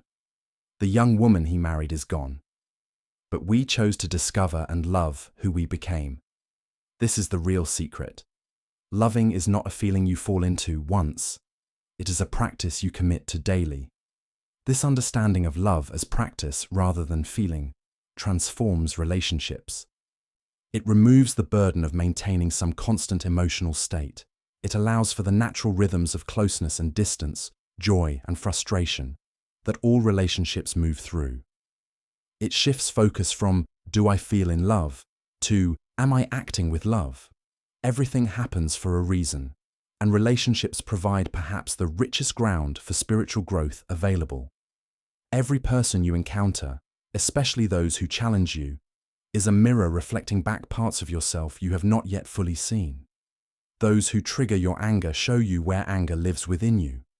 Those who seem needy reveal your own unmet needs. Those who appear selfish point to ways you have abandoned yourself. This is not about blaming yourself for others' behavior. It is about recognizing that your reactions reveal your inner landscape. Two people can interact with the same difficult person, and one is devastated while the other remains centered. The difference is not the difficult person. The difference is the inner work each has done. A woman constantly attracted partners who were emotionally unavailable. She blamed them, then blamed herself for choosing badly.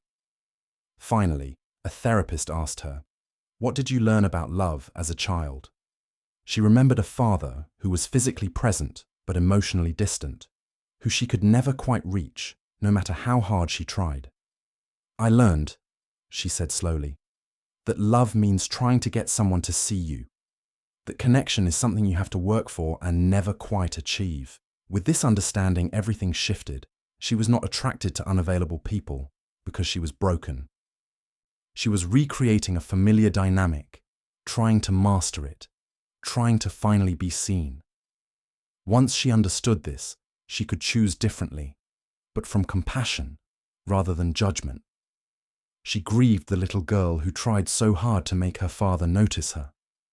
And she began the practice of seeing herself, of offering herself the attention she had sought externally. This is shadow work, the practice of integrating the parts of yourself you have rejected or denied. Buddhism approaches this through the practice of mindfulness, observing all mental states without judgment, bringing what is unconscious into consciousness. Carl Jung approached it through depth psychology, different paths, same destination, wholeness that includes rather than excludes all parts of your experience. The things you most resist about yourself or others are often your greatest teachers. There is gold in the shadow, capacities and energies that have been repressed because they seemed unacceptable. The anger you have denied may contain appropriate boundaries. The neediness you have rejected may hold capacity for genuine intimacy. The fear you have pushed away may be offering important information. A monk who prided himself on his equanimity was assigned to care for an elder monk who was demanding and critical. For months, he maintained his calm exterior, but inside he seethed with resentment. Finally, he went to the abbot. "I cannot do this anymore. This old monk is destroying my peace." The abbot looked at him kindly. "He is not destroying anything. He is revealing what was already there, hidden beneath your idea of yourself as peaceful. This is a gift." The young monk was shocked. "A gift? To be constantly criticized and bossed around?" "Yes," the abbot said. "You believed you had achieved equanimity. Now you are discovering you had only achieved suppression. Real equanimity remains calm, not because there is no disturbance, but because it is not disturbed by disturbance. The old monk is showing you the difference. He is your greatest teacher right now." With this reframing, the situation became workable. The young monk stopped resisting his resentment and started investigating it. Where in his body did he feel it?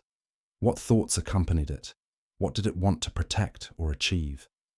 As he became intimate with his resentment without acting it out or suppressing it, something remarkable happened. It began to transform. Not disappear, but become transparent, revealing the vulnerability beneath it, the part of him that wanted respect and appreciation. He started to see the old monk differently too, not as a villain, but as a frightened, aging person losing control of his life, trying to maintain dignity in the only ways he knew. Compassion arose, not as something forced, but as a natural response to clear seeing. His service to the elder shifted from resentful duty to genuine care. Both of them were more at peace. This is the power of working with rather than against your experience. Everything happens for a reason, and that reason is often to show you what you have not yet seen, to bring the unconscious into consciousness, to make you whole. Your resistances are maps. Follow them, and they will lead you to your own healing. The Buddhist concept of samsara, the cycle of suffering, is not just about rebirth across lifetimes. It is about the patterns you repeat in this life. The same arguments, the same mistakes, the same situations manifesting with different people but identical dynamics. You think you are moving forward, but you are actually circling, returning again and again to the same lessons until you finally learn them. A man noticed he had had 5 relationships end the same way, with the partner saying he was emotionally unavailable, that she could not reach him. After the fifth time, instead of blaming the women for being too needy or defending himself, he stopped and asked, "What if they are right?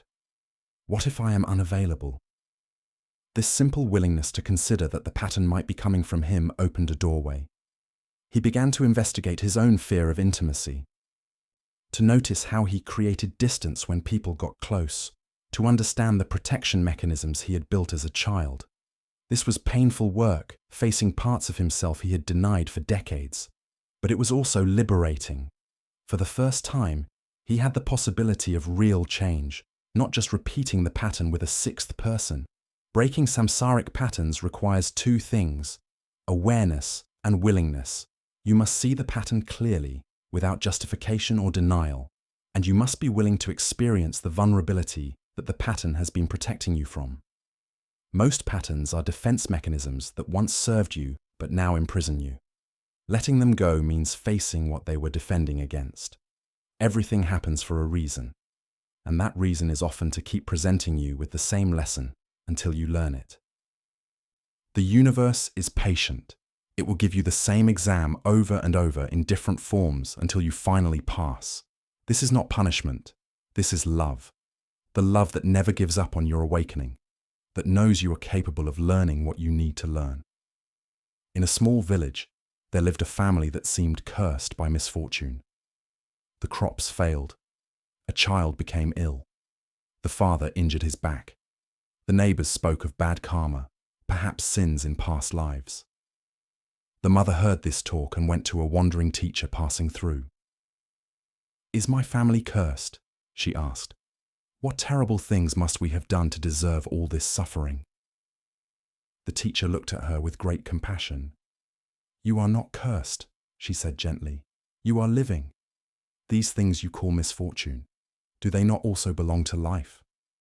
Has anyone ever lived without crops failing sometimes, without illness, without injury? You call it curse because it is happening to you. But look around. This is everyone's life. The suffering comes not from the events, but from believing you alone should be exempt from them." The mother felt something release in her chest. She had been carrying, in addition to the actual difficulties, the burden of feeling singled out, punished.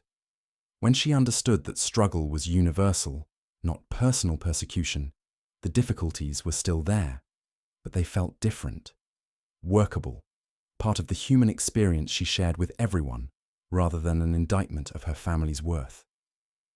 This shift from why me to what now is transformative. Why me is the question of a victim seeking explanations and usually finding blame, of yourself, others, fate, God. What now is the question of an empowered person, accepting what is and focusing on response. Everything happens for a reason, and one of those reasons is to move you from victim consciousness to responsibility, the ability to respond rather than merely react. Viktor Frankl, who survived the Nazi concentration camps, wrote that the last of human freedoms is the ability to choose one's attitude in any given circumstances. He watched fellow prisoners face the same horror, and some maintained their humanity and dignity, while others disintegrated. The difference was not circumstance. All faced the same brutality. The difference was inner freedom, the choice of how to relate to what was happening. Buddhism teaches this same truth. You cannot always control what happens, but you always have some measure of choice in how you work with it. This is not toxic positivity that denies real suffering. This is the recognition that even in the midst of suffering, you are not merely a passive victim. You retain agency in the most important domain, your own mind and heart. A man diagnosed with terminal cancer went through stages of rage, denial, bargaining, depression, but eventually he arrived at something unexpected: gratitude. Not gratitude for the cancer, but gratitude for the clarity it brought. "I thought I had time," he told his family.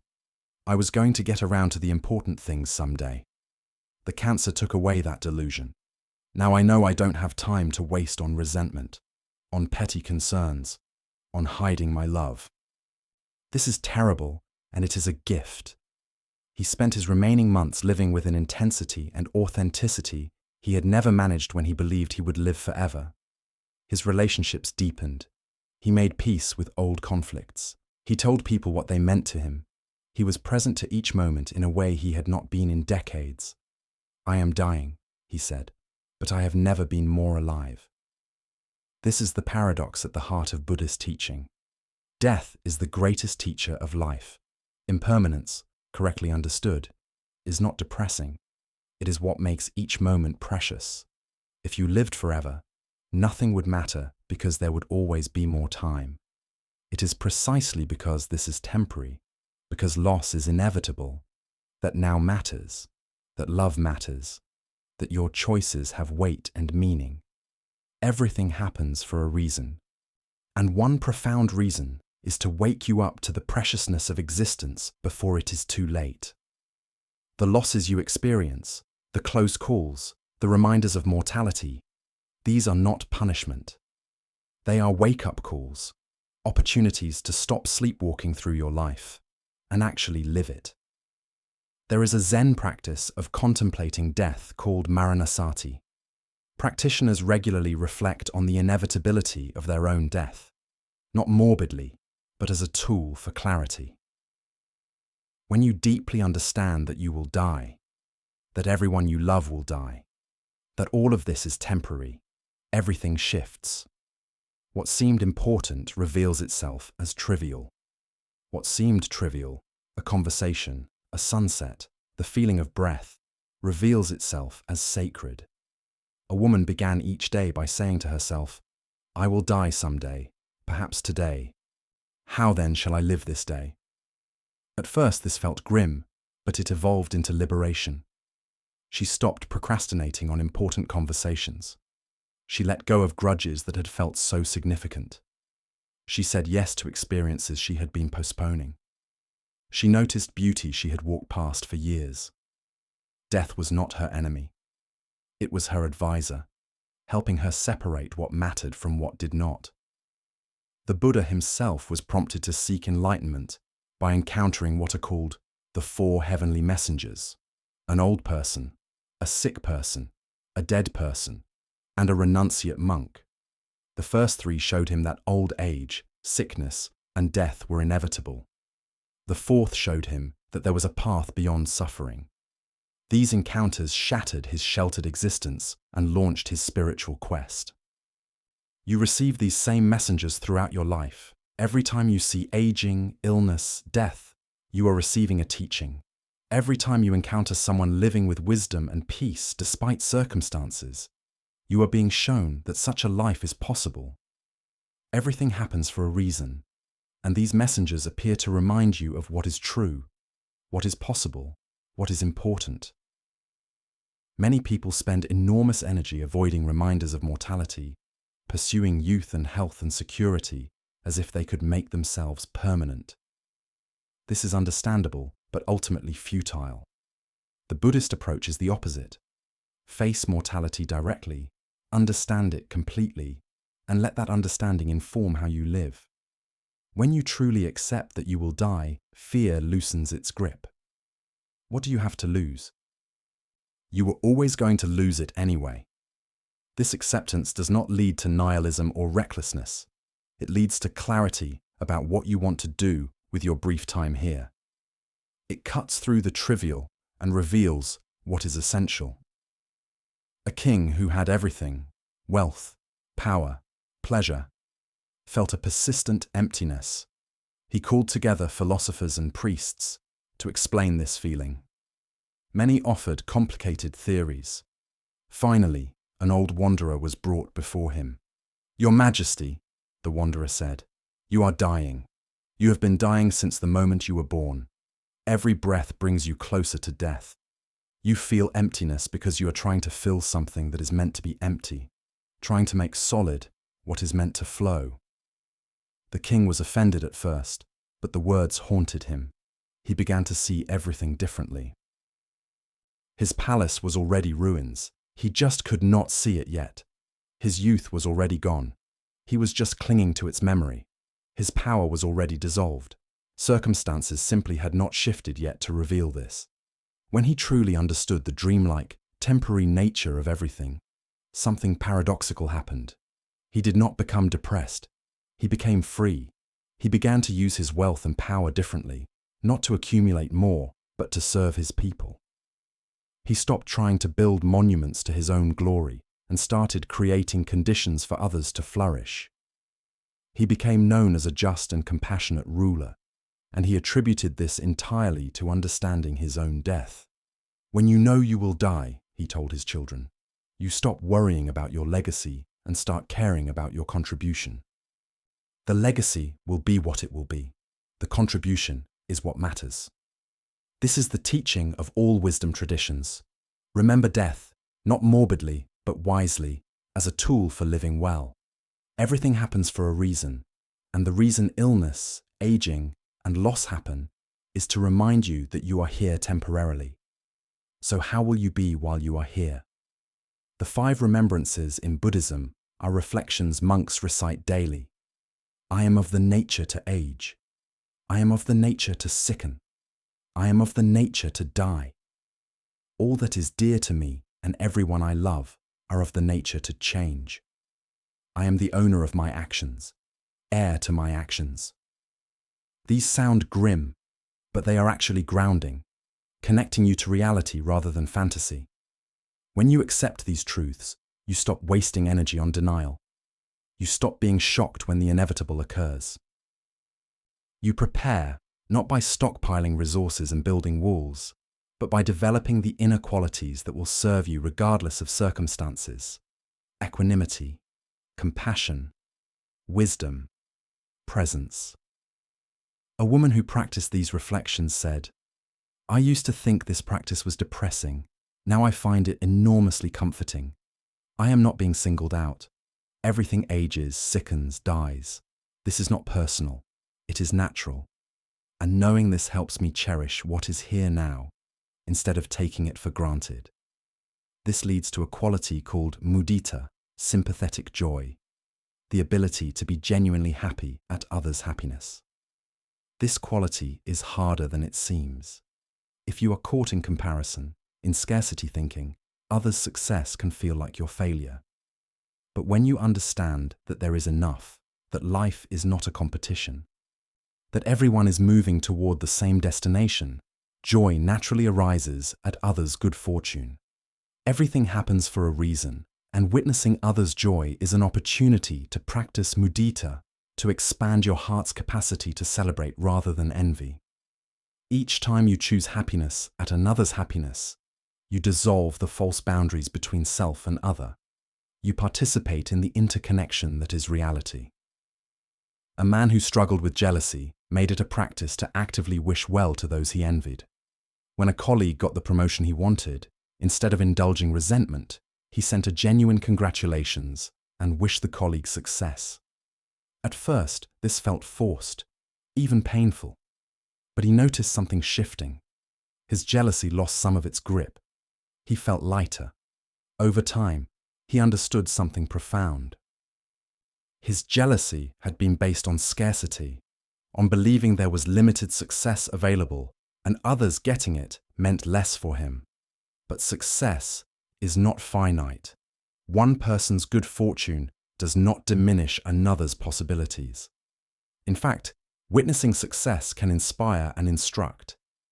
He began to see others' achievements as proof that what he wanted was possible, as models rather than competitors. This reframe transformed his life. He became someone people wanted to help rather than compete with. His generosity of spirit attracted opportunities. He found that celebrating others' joy did not diminish his own. It multiplied it. There was always another person happy about something, which meant there was always a reason to feel joy if he chose to participate in theirs.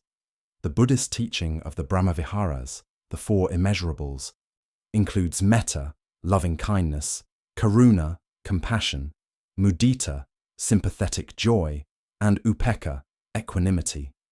These are not just nice sentiments. They are trainable qualities, capacities you develop through practice, and they are called immeasurable because when truly developed, they have no limits, no boundaries, no one they exclude. Everything happens for a reason, And one reason is to give you opportunities to practice these qualities. Every person you meet is a chance to practice loving kindness. Every suffering being is a chance to practice compassion. Every joyful person is a chance to practice sympathetic joy. Every situation, pleasant or unpleasant, is a chance to practice equanimity. A teacher assigned her students to practice these qualities in their daily lives and report back. One student said, "I tried to practice loving kindness with my difficult coworker, but she did not change. She is still difficult." The teacher smiled. Did the practice ask her to change? Or did it ask you to practice loving kindness? The practice is not a technique to manipulate others into being how you want them to be. It is the cultivation of your own heart, regardless of how others are. This is crucial. These practices are not strategies for fixing other people or controlling circumstances. They are for your own liberation. When you practice loving kindness toward a difficult person, you are not doing them a favor, though they may benefit. You are freeing yourself from the burden of resentment. When you practice compassion toward those who suffer, you are not solving their problems. You are keeping your heart open, maintaining your connection to your own humanity. Everything happens for a reason, and that reason is often your own heart's education. Life is a curriculum designed to expand your capacity for love, for presence, for wisdom. Every experience, every person, every challenge is part of this education. The question is not, why is this happening, but what is this teaching me about love? In the mountains, a student asked her teacher, "I have been practicing for 10 years. Why have I not achieved enlightenment?" The teacher picked up a stone and began polishing it with her robe. The student watched, confused. After some time, she asked, "Teacher, what are you doing?" "I am polishing this stone to make it a mirror," the teacher replied. "But that is impossible," the student protested. "You cannot make a stone into a mirror by polishing it." The teacher stopped and looked at her kindly. "And you cannot achieve enlightenment by accumulating years of practice. The years do not create enlightenment. They polish the awareness that was always already clear, like a mirror, until you can finally see it." This teaching addresses a fundamental confusion on the spiritual path. Many approach practice as a path of acquisition, trying to gain something they lack. But the Buddhist path is actually a path of revelation, uncovering what has always been present. You are already Buddha nature. Practice does not create this. It removes the obscurations that prevent you from recognizing it. This is why striving can actually be an obstacle. When you strive for enlightenment, you are starting from the assumption that you are not it, that you are separate from what you seek. This very seeking creates separation. The practice, paradoxically, is to be fully present to this moment without trying to get anywhere else, to be completely yourself without trying to become something better. In this acceptance, transformation happens naturally. A woman who had tried many spiritual practices, always feeling she was not doing enough, not progressing fast enough, came to a teacher exhausted. "I cannot do this anymore," she confessed. "I am tired of trying to be spiritual." The teacher laughed gently. "Good. Now you can begin. Stop trying to be spiritual and just be. Stop trying to practice and just live." The separation between spiritual and ordinary is an illusion. There is only this moment. Are you present to it? Or are you somewhere else trying to become someone else? This permission to simply be, without improvement agenda, without comparison to others or to idealized versions of herself, brought immense relief. She stopped forcing meditation and started showing up to it as a meeting with herself. She stopped evaluating her progress and started noticing what was actually present. She stopped trying to be someone and started being no one in particular. In this ordinariness, she discovered the extraordinary. Everything happens for a reason, and one reason is to exhaust your strategies of self-improvement until you finally give up and discover you were already complete. The failures, the plateaus, the lack of progress, these are not problems. They are the path working, dissolving the seeker until only seeking remains, and then even that falls away into simple being. The Zen concept of ordinary mind is the way points to this. There is nothing special to achieve. The extraordinary is found within the ordinary, when you are fully present to it. Washing dishes can be meditation. Walking can be practice. Sitting in traffic can be a doorway to presence.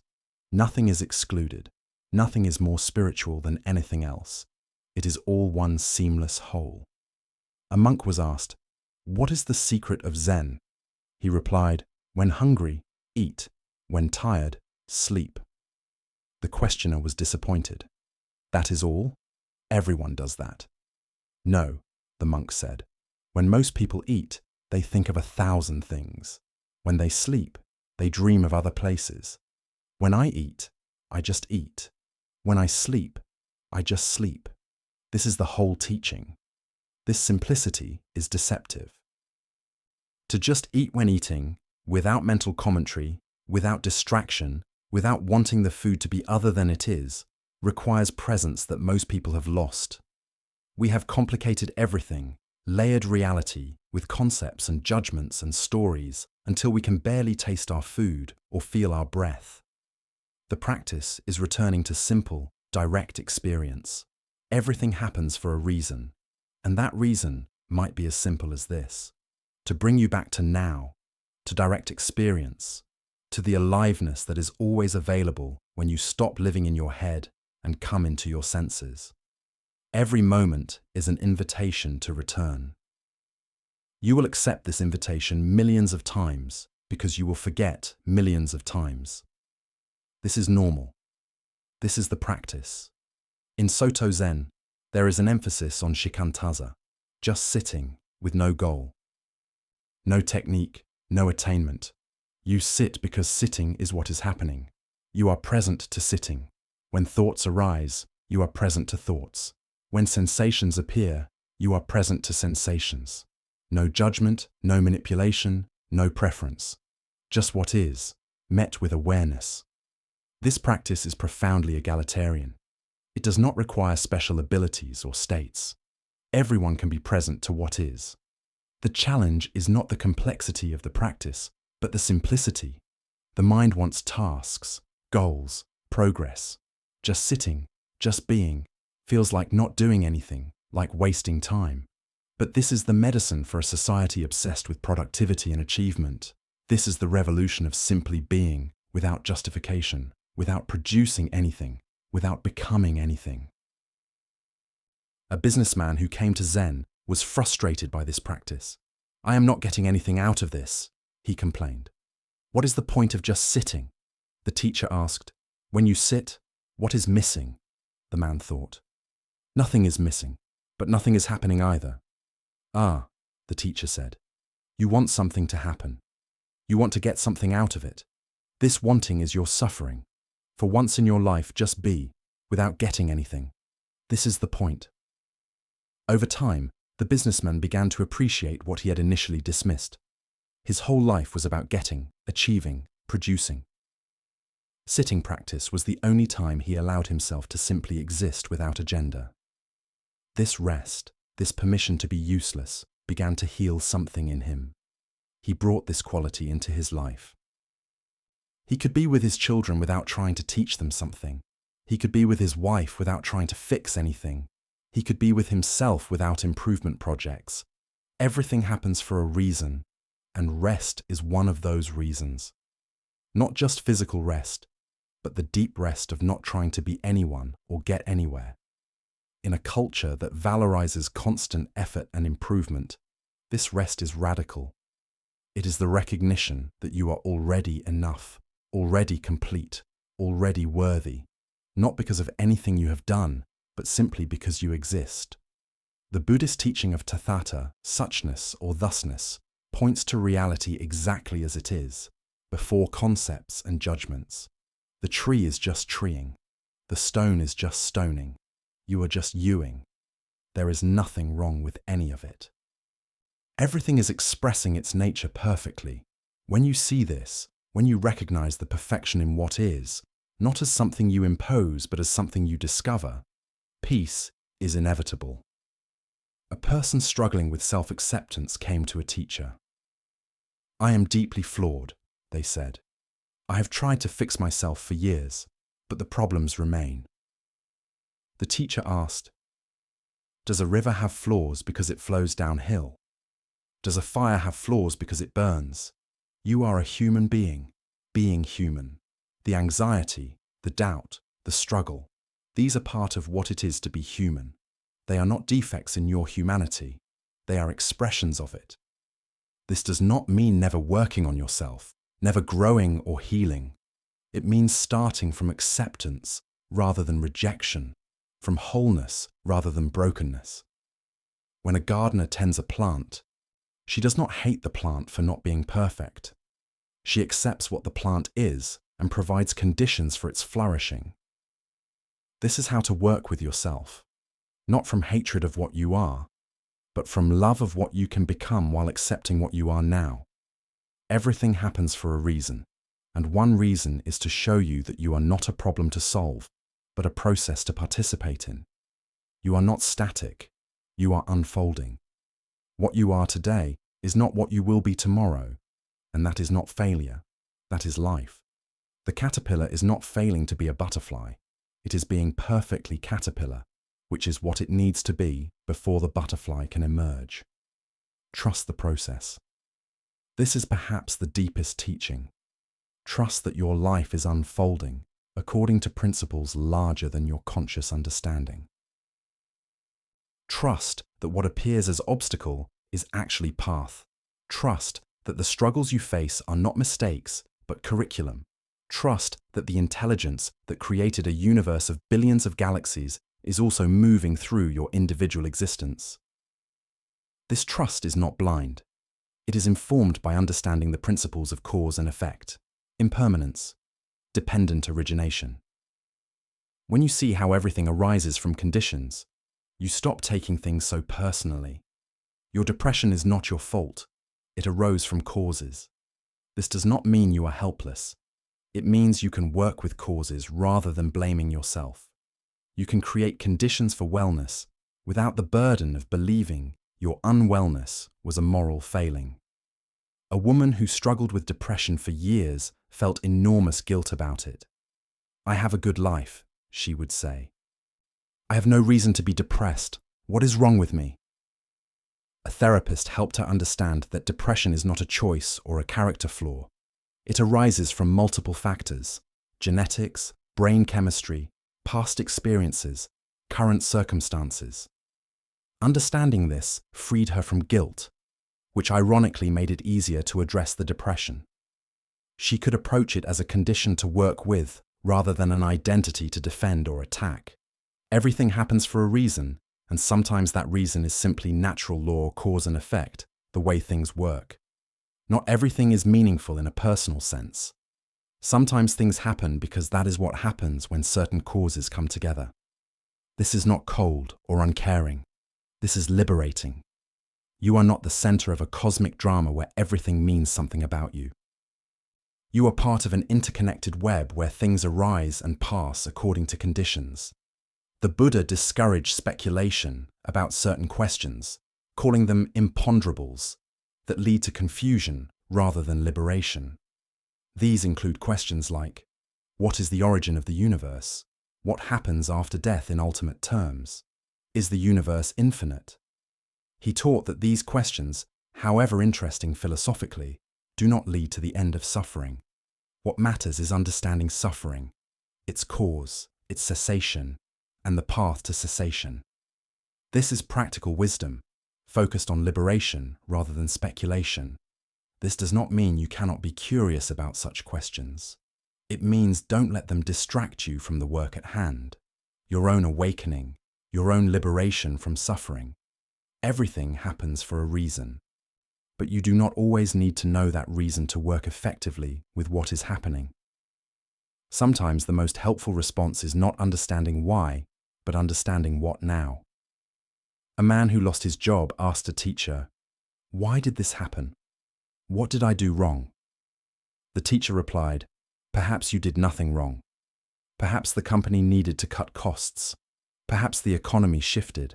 Perhaps 10,000 factors came together to create this outcome." Does knowing why change what you need to do now? The man thought. I suppose not. I still need to find new work. Then focus your energy there, the teacher advised. Why is often a question that keeps you stuck in the past. What now moves you forward? This is not about avoiding reflection or learning from mistakes. It is about not getting trapped in analysis that does not serve action. Sometimes you need to understand why something happened to prevent recurrence. Often, though, the why does not really matter, or is so complex as to be unanswerable. In those cases, acceptance and appropriate response are more useful than endless examination. The Buddhist teaching of skillful means, upaya, suggests that truth is offered in different forms to different people according to what will help them. There is not one right way to teach or one right way to learn. Different paths serve different temperaments. What matters is not the path, but the walking, not the method, but the sincerity of practice. Everything happens for a reason, and one reason people are different is so that diverse paths can exist, each serving someone. The path that liberates you might not work for another. The teaching that transforms your life might leave someone else cold. This is not a problem. This is the beautiful diversity of human consciousness finding its way home through many doorways. A student traveled to many teachers, studying different methods, becoming frustrated that they contradicted each other. Finally, exhausted, he came to a master and complained. Every teacher says something different. One emphasizes meditation, another devotion, another study, another service. How do I know which is correct? The master took him outside and pointed to the mountain they could see in the distance. How many paths up that mountain? The student looked. I can see at least 7 from here. And do they all reach the summit? Yes. I suppose they do. Then why are you concerned that they look different at the beginning? This teaching honors the multiplicity of paths while maintaining clarity about the destination, liberation, awakening, the end of suffering, however you name it. The paths are diverse, but they are not random. They all involve training the mind, opening the heart, seeing clearly, and letting go. The specific techniques vary, but these themes are universal. Trust your own path. Notice what calls to you, what resonates with your temperament and circumstances. You do not need to follow someone else's path, but you do need to actually walk a path, not just collect teachings and never practice. Everything happens for a reason, and your particular history, temperament, and circumstances have prepared you for particular practices. Trust this. A woman felt drawn to the practice of chanting, but resisted it because it seemed less sophisticated than meditation. Shouldn't I be doing something more advanced? She asked her teacher. The teacher replied, Advanced for whom? If chanting opens your heart and quiets your mind, it is perfect practice. If meditation keeps you in your head analyzing everything, it is obstacle. There is no hierarchy. There is only what works for you now. That may change. For now, chant. Permission to honor your own experience, to trust what works for you, is liberating. You are not in competition with anyone. This is not a race or a test. This is your life, your path, your unfolding. Someone else may progress faster or slower. This means nothing about you. Every being is on their own journey, facing their own curriculum. Comparison is meaningless and harmful. Everything happens for a reason, and diversity of pace and path is one of those reasons. If everyone awakened on the same timeline through the same method, something would be lost. The variety itself is beautiful, instructive, necessary. Fast is not better than slow. Slow is not more virtuous than fast. Each journey unfolds according to its own nature. The Buddha taught that there are different types of people. Those who awaken quickly with minimal teaching. Those who need extensive instruction. Those who learn through devotion. Those who learn through study. Those who learn through service. He offered different teachings to different people, not because truth changed, but because people's capacity to receive varied. This is compassionate pedagogy, meeting people where they are. You are where you are. This obvious statement is often resisted. You want to be further along, more advanced, already enlightened. But you are here now, with this mind, this heart, these circumstances. The practice begins here, not where you wish you were. Everything happens for a reason, and where you are is where you need to be to take the next step.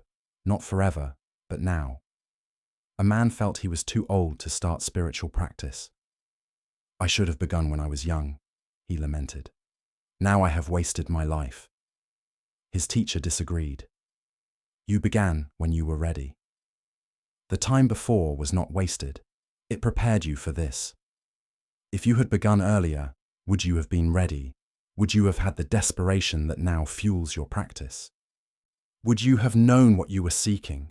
The man had to admit he probably would not have taken it seriously as a young person.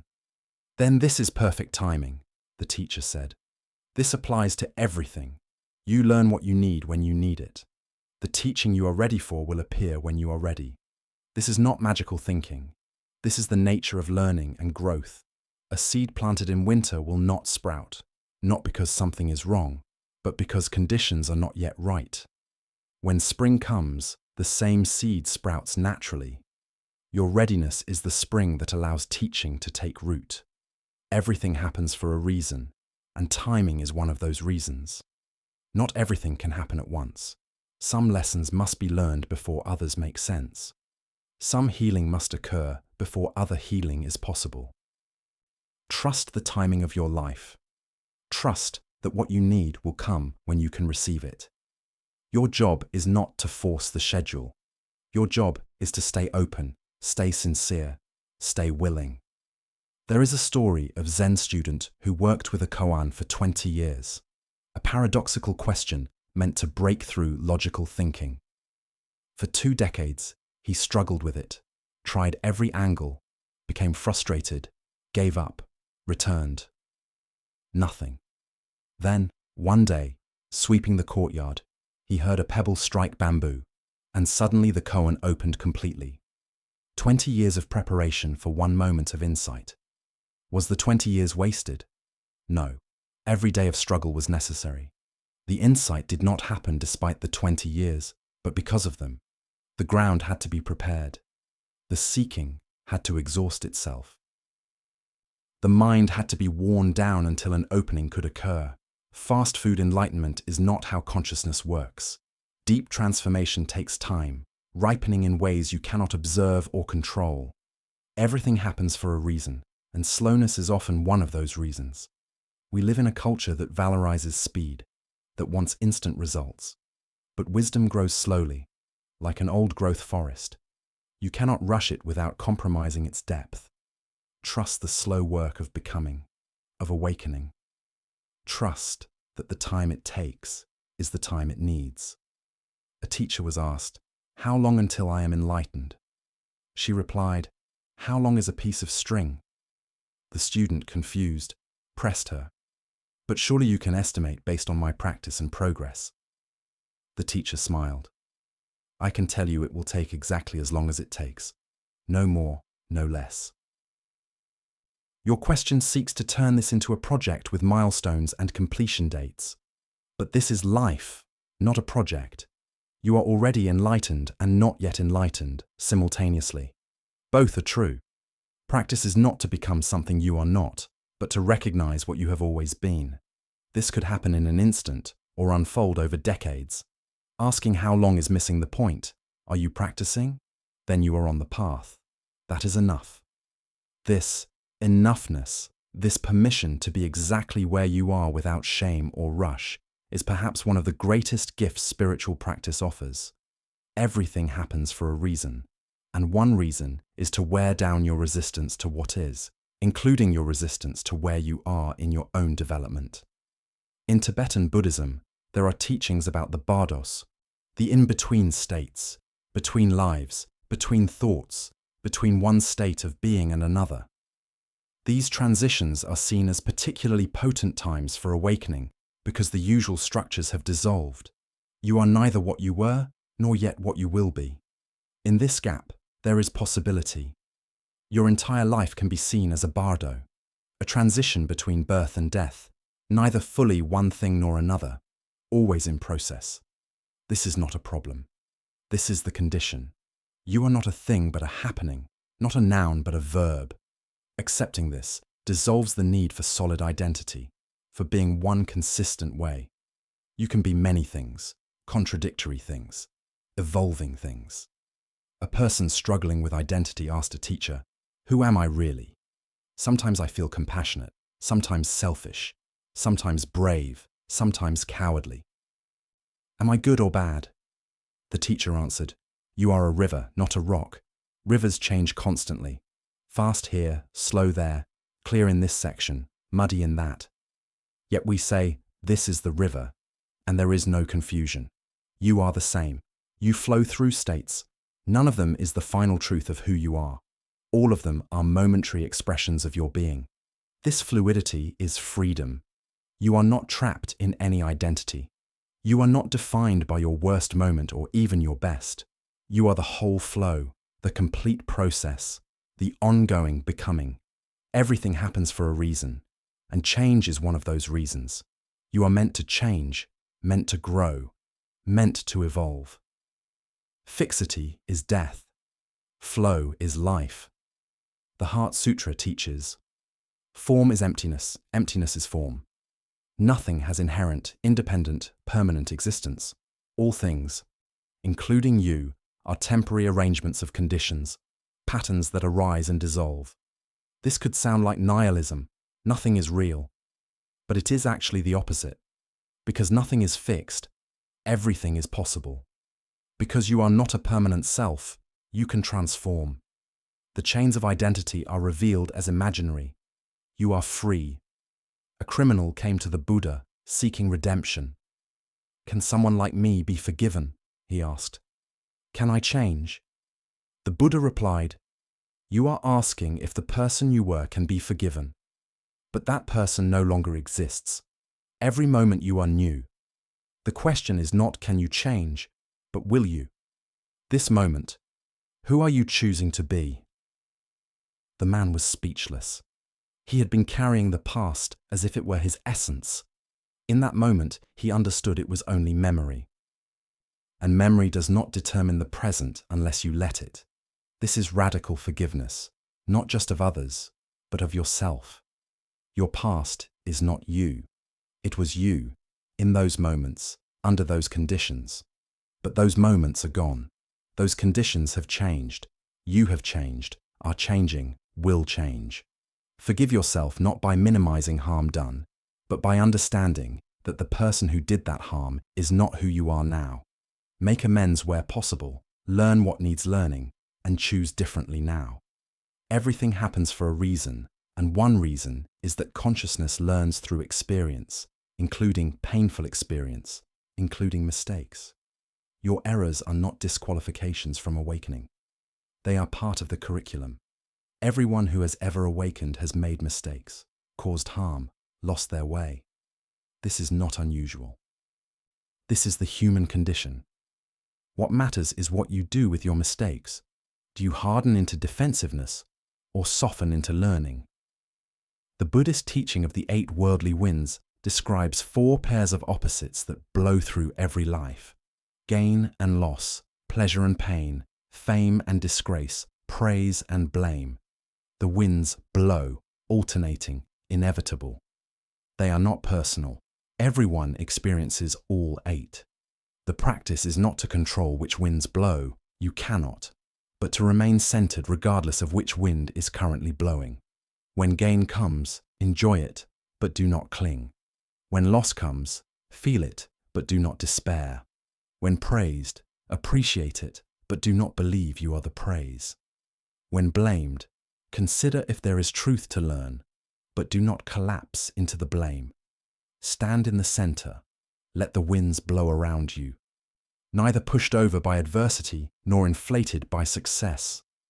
A woman built a successful business, then lost it in an economic downturn. She grieved the loss deeply. Years later, having found contentment in a simpler life, she reflected, "When I had success, I thought it said something essential about me, that I was smart and worthy. When I lost it, I thought it meant I was neither. Both were wrong. Success was conditions aligning favorably. Failure was conditions shifting. Neither was personal commentary on my worth. I am not my circumstances. This understanding has brought more peace than success ever did. Everything happens for a reason, and one reason is to teach you that you are not your circumstances. You are the awareness witnessing circumstances, the space in which conditions arise and pass. This awareness is not enhanced by success or diminished by failure. It simply is, constant, vast, untouched. When you identify with this awareness rather than with content, you become unshakable. Not because nothing affects you, you still feel everything, but you are not destroyed by what you feel. You are the ocean, not the waves. Waves rise and fall, fierce or calm, but the ocean remains the ocean. A monk asked his teacher, "How do I become like the ocean, untroubled by waves?" The teacher replied, "You do not become the ocean. You realize you already are the ocean, have always been the ocean, and the waves are also the ocean. Nothing is separate. The troubled wave is ocean troubled. The calm wave is ocean calm. Both are ocean. You are the awareness that includes both disturbance and peace, both joy and sorrow. Stop trying to be only one kind of wave. This inclusion, this both and rather than either or, is maturity. You are not trying to be only peaceful, only happy, only calm. You are allowing yourself to be fully human, which includes the whole spectrum. Everything happens for a reason, and experiencing the full range is one of those reasons. How would you know peace without disturbance? How would you appreciate joy without knowing sorrow? The contrast is not unfortunate. It is the condition for appreciation, for depth, for wisdom. A life of only pleasure would be shallow, would lack dimension. The difficulties you face create depth, texture, richness of character. This is not to romanticize suffering, but to acknowledge that the best in human beings often emerges in response to challenges. A teacher told her students, "Do you know why coal becomes diamond? Intense pressure and heat, deep in the earth, over immense time. The same carbon that stays coal near the surface becomes diamond when pressure and heat are applied. Your difficulties are pressure and heat. Your depth is the earth that holds you. Over time, you are becoming diamond." This metaphor, while not scientifically perfect, captures something true. You are being refined by experience, becoming more clear, more radiant, more valuable. Not in monetary terms, but in terms of wisdom, compassion, capacity. Everything happens for a reason, and transformation through pressure is one of those reasons. Not suffering for suffering's sake, but suffering as the catalyst for growth you would not choose but need. The question is not how to avoid pressure. Life ensures you cannot, but how to allow pressure to refine rather than crush you. This is where practice matters. When you have tools, meditation, breath work, wise perspective, spiritual community, pressure becomes transformative. Without tools, the same pressure can be destructive. This is why we practice in calm times, so we have resources when storms come. A person asked a teacher, "Why should I meditate when I feel fine? Meditation is for when you are stressed." The teacher replied, "Do you repair your roof when it is raining or when the sun is shining?" Meditation when you feel fine builds the skills and stability you will need when you do not feel fine. Practice is preparation, training for the inevitable difficulties. This is wisdom. Prepare in summer for winter. Build inner resources when you have energy, so they are available when you are depleted.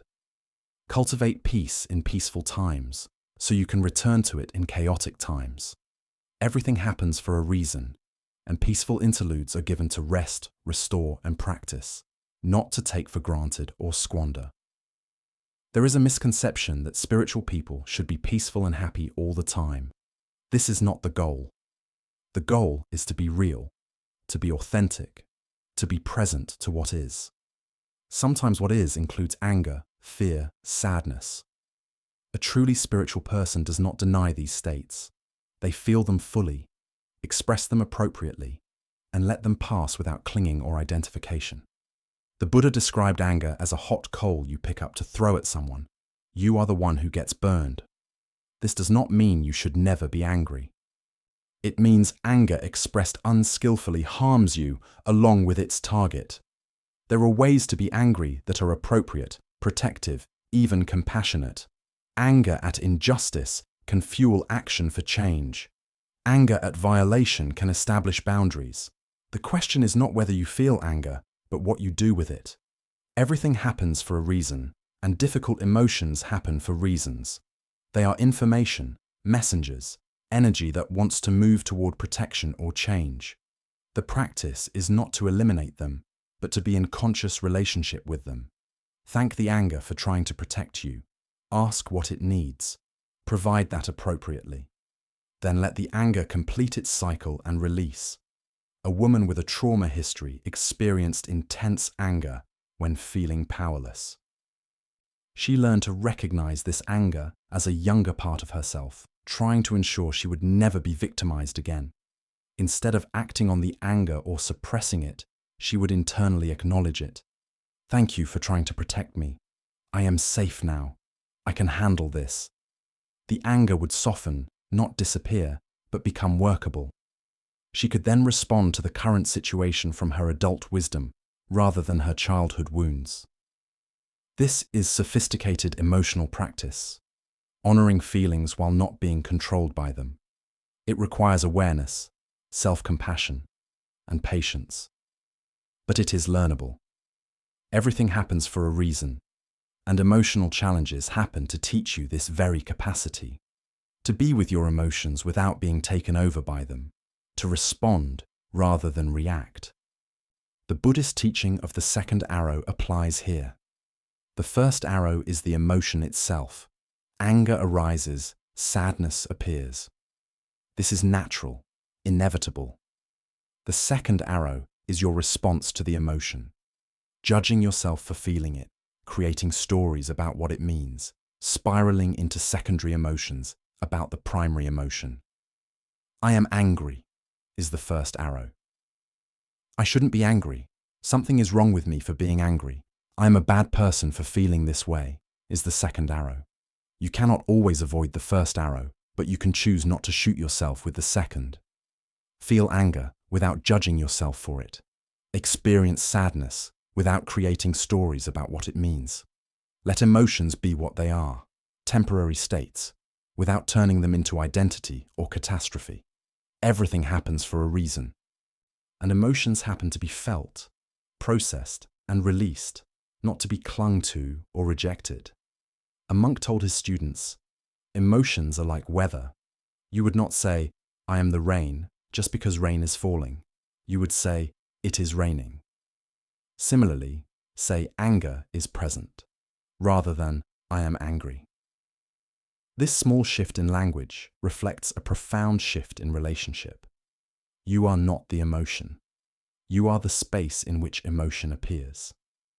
This linguistic shift helps create the gap between you and your experience that allows freedom. When you say, I am angry, you collapse into the anger, become identified with it. When you say anger is present, you observe the anger from a slight distance, maintaining perspective. You are larger than the anger, even while fully feeling it. Everything happens for a reason. And the relentless arising of emotions happens to give you opportunities to practice this differentiation, this remembering that you are awareness, not content. Each emotion is a chance to practice. Over time, this becomes natural, automatic. You still feel intensely, but you are not swept away. You ride the waves rather than drowning in them. The ultimate teaching, found across all wisdom traditions, is that separation is illusion. What you call I and what you call other are not actually separate. They appear separate, but at a deeper level, they are one continuum, one fabric, one field of being expressing itself as multiplicity. When you realize this deeply, not intellectually but experientially, everything changes. Compassion becomes inevitable, because hurting others is hurting yourself. Generosity becomes natural, because giving to others is giving to yourself. Fear of death lessens, because while your particular form will dissolve, what you truly are, consciousness itself, does not die, only transforms. Everything happens for a reason, and one ultimate reason is to guide all beings toward this realization of unity, of non-separation, of the truth that we are all waves in one ocean, temporarily distinct, but never separate. A student had a profound experience in meditation where the boundaries of self seemed to dissolve. She felt connected to everything, one with the universe. It was ecstatic, transformative. When it ended, she sought her teacher. "I had it," she said excitedly. "I experienced oneness, but then I lost it. How do I get it back?" The teacher looked at her kindly. "You did not have it, and you did not lose it. What you call you cannot have or lose what you truly are. What happened was a temporary clarity in seeing what is always true. The boundaries you think separate you are habitual perceptions, not reality. They did not disappear and then reappear. Your seeing changed, then returned to its habitual patterns. The practice is to integrate that seeing into your daily life, not to chase special experiences." This teaching addresses a common trap on the spiritual path, seeking peak experiences and believing they are the goal. Peak experiences are beautiful, instructive, motivating, but they are not the destination. The destination is ordinary life lived from the perspective of that unity, bringing the insight into the marketplace, as the Zen saying goes. Everything happens for a reason, and peak experiences happen to show you what is possible, to give you a taste of deeper reality. But clinging to them becomes another form of attachment. The integration work, the daily practice of bringing awareness into ordinary activities, is less exciting but more important. Can you feel the interconnection while washing dishes? Can you remember your Buddha nature while stuck in traffic? Can you respond with compassion when triggered? This is mastery, not the ability to have special experiences in controlled circumstances. A businessman who had a powerful retreat experience found himself frustrated that the peace he felt there did not last when he returned to work and family. His teacher told him, "The retreat is like a deep dive that shows you what is at the ocean floor. But you cannot live at the ocean floor. You must surface and return to your life. What you bring back is not the depth itself, but the knowledge that it exists, that it is always there beneath the surface waves.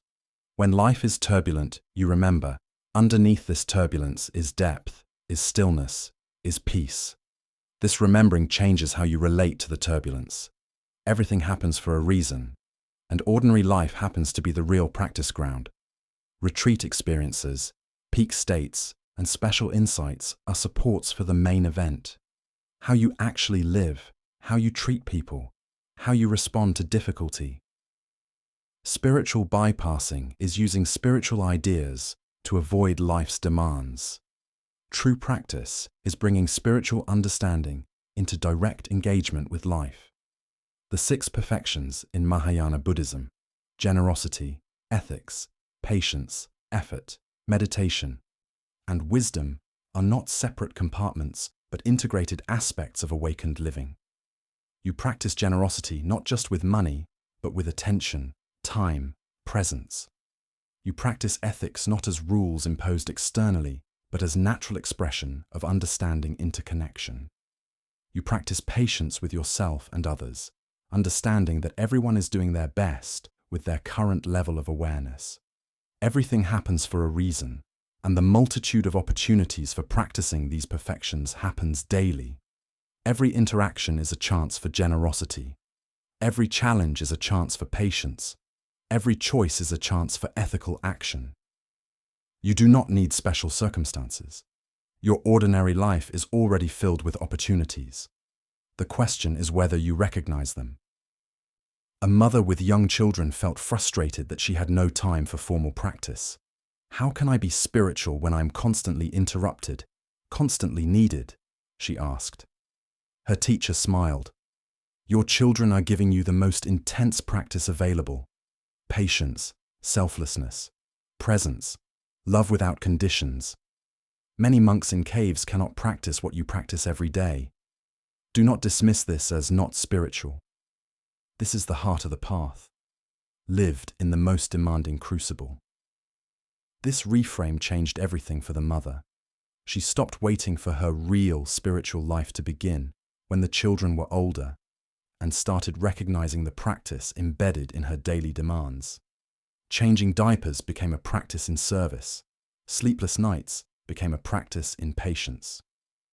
Moments of joy with her children became a practice in presence and gratitude. Her life was already the path.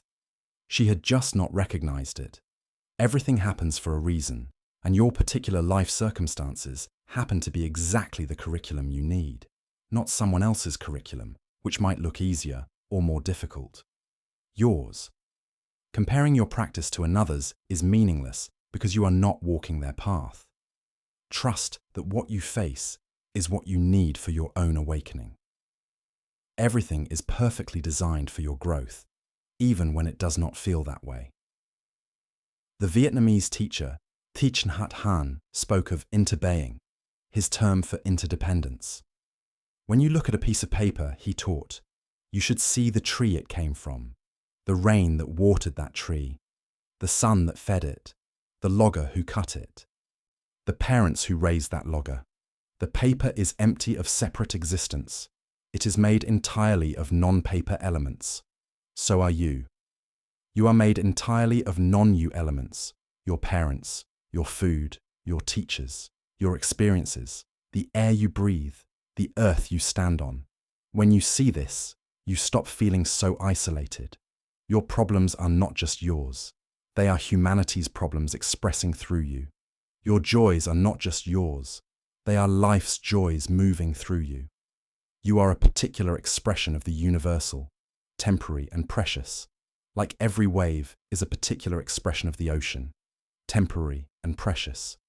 Everything happens for a reason, and one reason is that the universe is coming to know itself through the billions of unique perspectives of individual beings. You are how the universe experiences what it is like to be you. Your perspective is irreplaceable. Your life matters, not because you accomplish great things necessarily, but because you are a unique window through which consciousness looks at itself. This gives inherent meaning and dignity to every life. You do not need to justify your existence through achievement. You do not need to prove your worth through success. You are valuable because you are a unique expression of being. The universe would be incomplete without you, without your particular perspective, without your specific experience.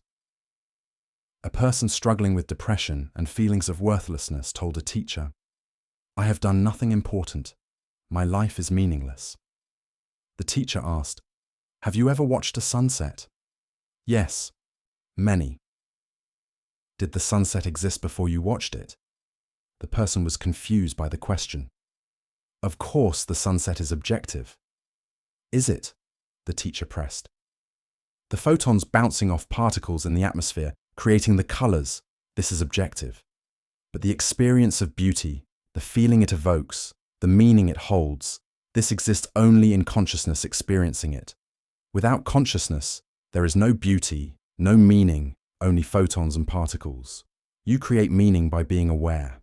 Every sunset you have witnessed, you gave that sunset its beauty. This is not nothing. This is everything. This points to something profound. Consciousness is not passive reception of an objective world. It is active participation in creating meaning, beauty, value. Without awareness, the universe is inert, mechanical. With awareness, it becomes meaningful. Your awareness, your experience, your being matters cosmically. You are the universe becoming conscious of itself. And this is sacred. Everything happens for a reason, and existence itself happens so that being can experience itself, can know itself, can celebrate itself through the multiplicity of forms. You are part of this celebration. not separate from it, watching from the outside, but essential to it. Your joy is the universe's joy. Your suffering is the universe's suffering. You are not a mistake or an accident. You are an essential note in the cosmic symphony. When you understand this, everything changes. Your life is already meaningful, already purposeful, not because of what you accomplish, but because of what you are. Consciousness itself, wearing this temporary form, looking through these particular eyes, feeling through this particular heart. Nothing more is needed. You are enough. You have always been enough. This understanding is the end of seeking. Not because you have found everything, but because you realize you were never lacking anything essential. The seeking was based on a misunderstanding, that you were incomplete, that something was missing. When you see that nothing is missing, that you are already whole, already Buddha nature, already perfect exactly as you are, the seeking falls away. What remains is simply being, simply living, simply experiencing this precious, temporary, amazing existence. A student who had practiced for many years finally understood. There was nothing to achieve, nowhere to go, nothing to become. He had been complete all along. The practice had not made him enlightened. It had dissolved the illusion that he was unenlightened. He laughed at the cosmic joke of it all, spending decades searching for what he had never lost. His teacher heard the laughter and smiled. "Yes," she said. "Now you can begin." "Begin what?" the student asked. "I thought this was the end." "The end of seeking," the teacher agreed. "The beginning of living. Now you can actually be present to your life instead of using it as means to some future attainment. Now you can love without agenda, work without striving, rest without guilt. Now you can be human, fully human, which is the whole point. Everything happens for a reason, and the ultimate reason is this: so that consciousness can experience itself in form, can love itself through other, can know itself through the dance of forgetting and remembering. You forgot what you are so that you could have the joy of remembering. You will forget again and remember again, countless times. This is not failure. This is the rhythm, the breath of consciousness itself. So rest now. Trust that your life is unfolding exactly as it needs to. Trust that every experience, pleasant or unpleasant, is teaching you something essential. Trust that you are guided by intelligence larger than your conscious mind, intelligence that pervades all things, that is all things. You are not alone. You have never been alone. You are life itself, temporarily playing at being you. Everything happens for a reason, and you are that reason. You are the point, the purpose, the meaning. Not your accomplishments or your failures, but your being, your awareness, your irreplaceable presence. Rest in this knowing. Let it fill you. Let it soften the hard places within you. Let it dissolve the questions that cannot be answered. You are enough. You have always been enough. And in this moment, everything is exactly as it needs to be. As you settle into sleep, let these teachings wash over you like waves on a shore, each one dissolving something that no longer serves, each one revealing what has always been true. You are held by something larger than yourself, even as you are that something, expressing itself as yourself. Trust this, rest in this, sleep in this, and when you wake, perhaps you will remember, even for a moment, what you truly are. Everything happens for a reason, and this moment, right now, is happening for you, for your growth, for your awakening, for your return to the truth that you never actually left. Welcome home.